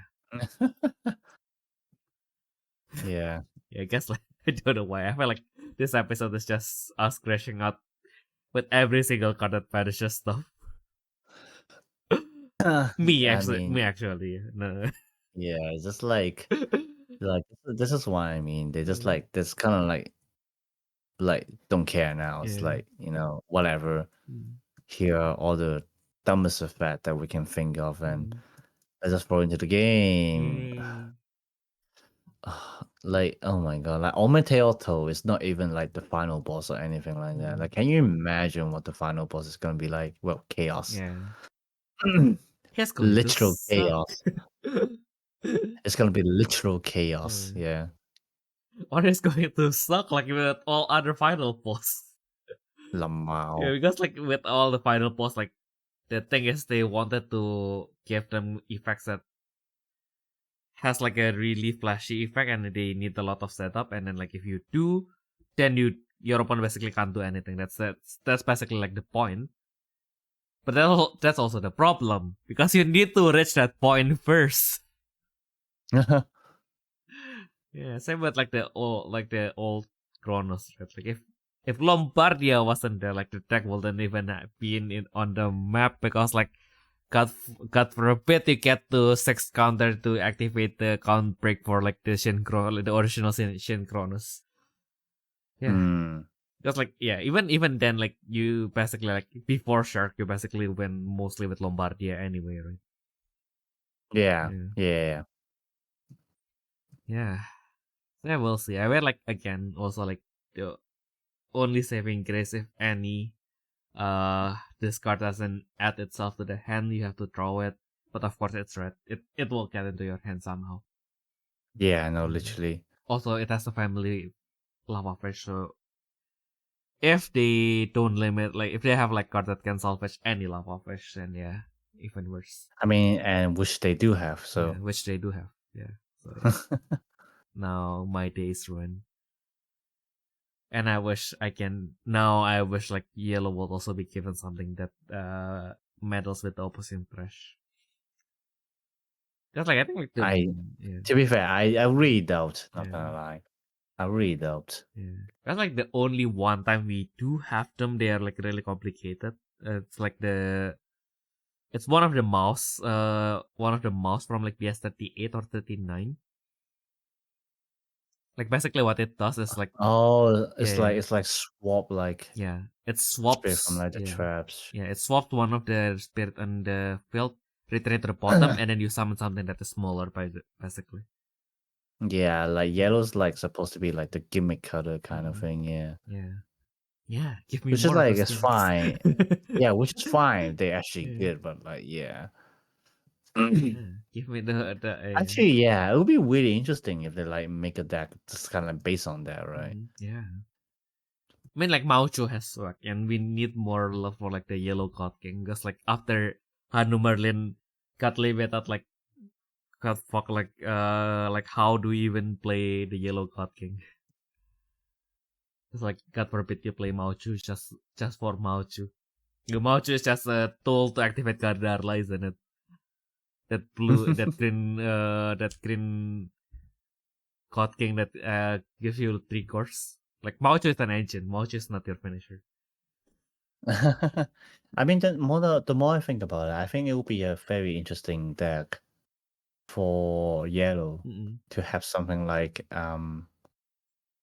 you can like swap spirits between the opposing hand with like the field or like the trash with the field. And then like if you manage to swap, then you like do this and do that kind of thing. I think that would be pretty interesting. Yeah. As long as they don't give it to ISIS. Don't do weird stuff like that. Like just give us a new Grand Walker, or just give Mauchu a contract spirit. Why the fuck not? Mauchu's a cost too. Like it's fitting for it anyway. Yeah. No, like when they decide to finally do double drive, and then somehow they give Sandra like a contract to Grand Walker Nessus or something. Oh my god. What do you pack again? You discard what after you finish activating finish a battle in which you use magic. You discard one card from your hand, add the magic from it, trash to your hand. In reference to him, like basically somehow like having the yellow recovery in his hand. Because why the fuck? Yeah. Well, we'll see. See. And I think we have the last card that we have collected today. Also another green ninja as another common ninja kill, because why not? This card is basically a happy meal. Shinobi Kogani is also one of Kanetsugu's starter basically. So when it is summoned, you gain one counter. After that, you open 3 cards. Search for one Kanetsugu and one Soul Burst. Soul Burst or one Ninja Kill to your hand. The rest is discarded. So the usual God Seeker shenanigans with an extra counter. And of course, at level 2, it has War Catalyzed, because why the fuck not? Yeah. It's only green, but again, we have Dorko Tsushiwaka. So, yeah. So basically, yeah. The combo that we talked about earlier, about just attacking with Dorko Tsushiwaka again and again and again and again and again and again and again. Basically, with one Shinobi Kogani, as long as you can send cards from your Kanetsugu, you can continue on doing that. Very fun. Oh well. Yeah. And as we mentioned earlier, we will have like a new ban list dropping probably when we woke up, because it's going to be evening in Japan, and we'll be waking up probably like 3 p.m. Japan time or something. So like maybe we'll know someone. You're waking up that early? I can't. I have to go to school. I have school. I have responsibility now. Oh god. Yeah. Anyway, if you remember the date, it's on the battles will be effective from November 22nd, which coincides the date. I don't know if they forgot about this or not. It's coincide with the date for the Indonesian Pandai Card Festival. So I have confirmed with the official. I confirmed with the judges.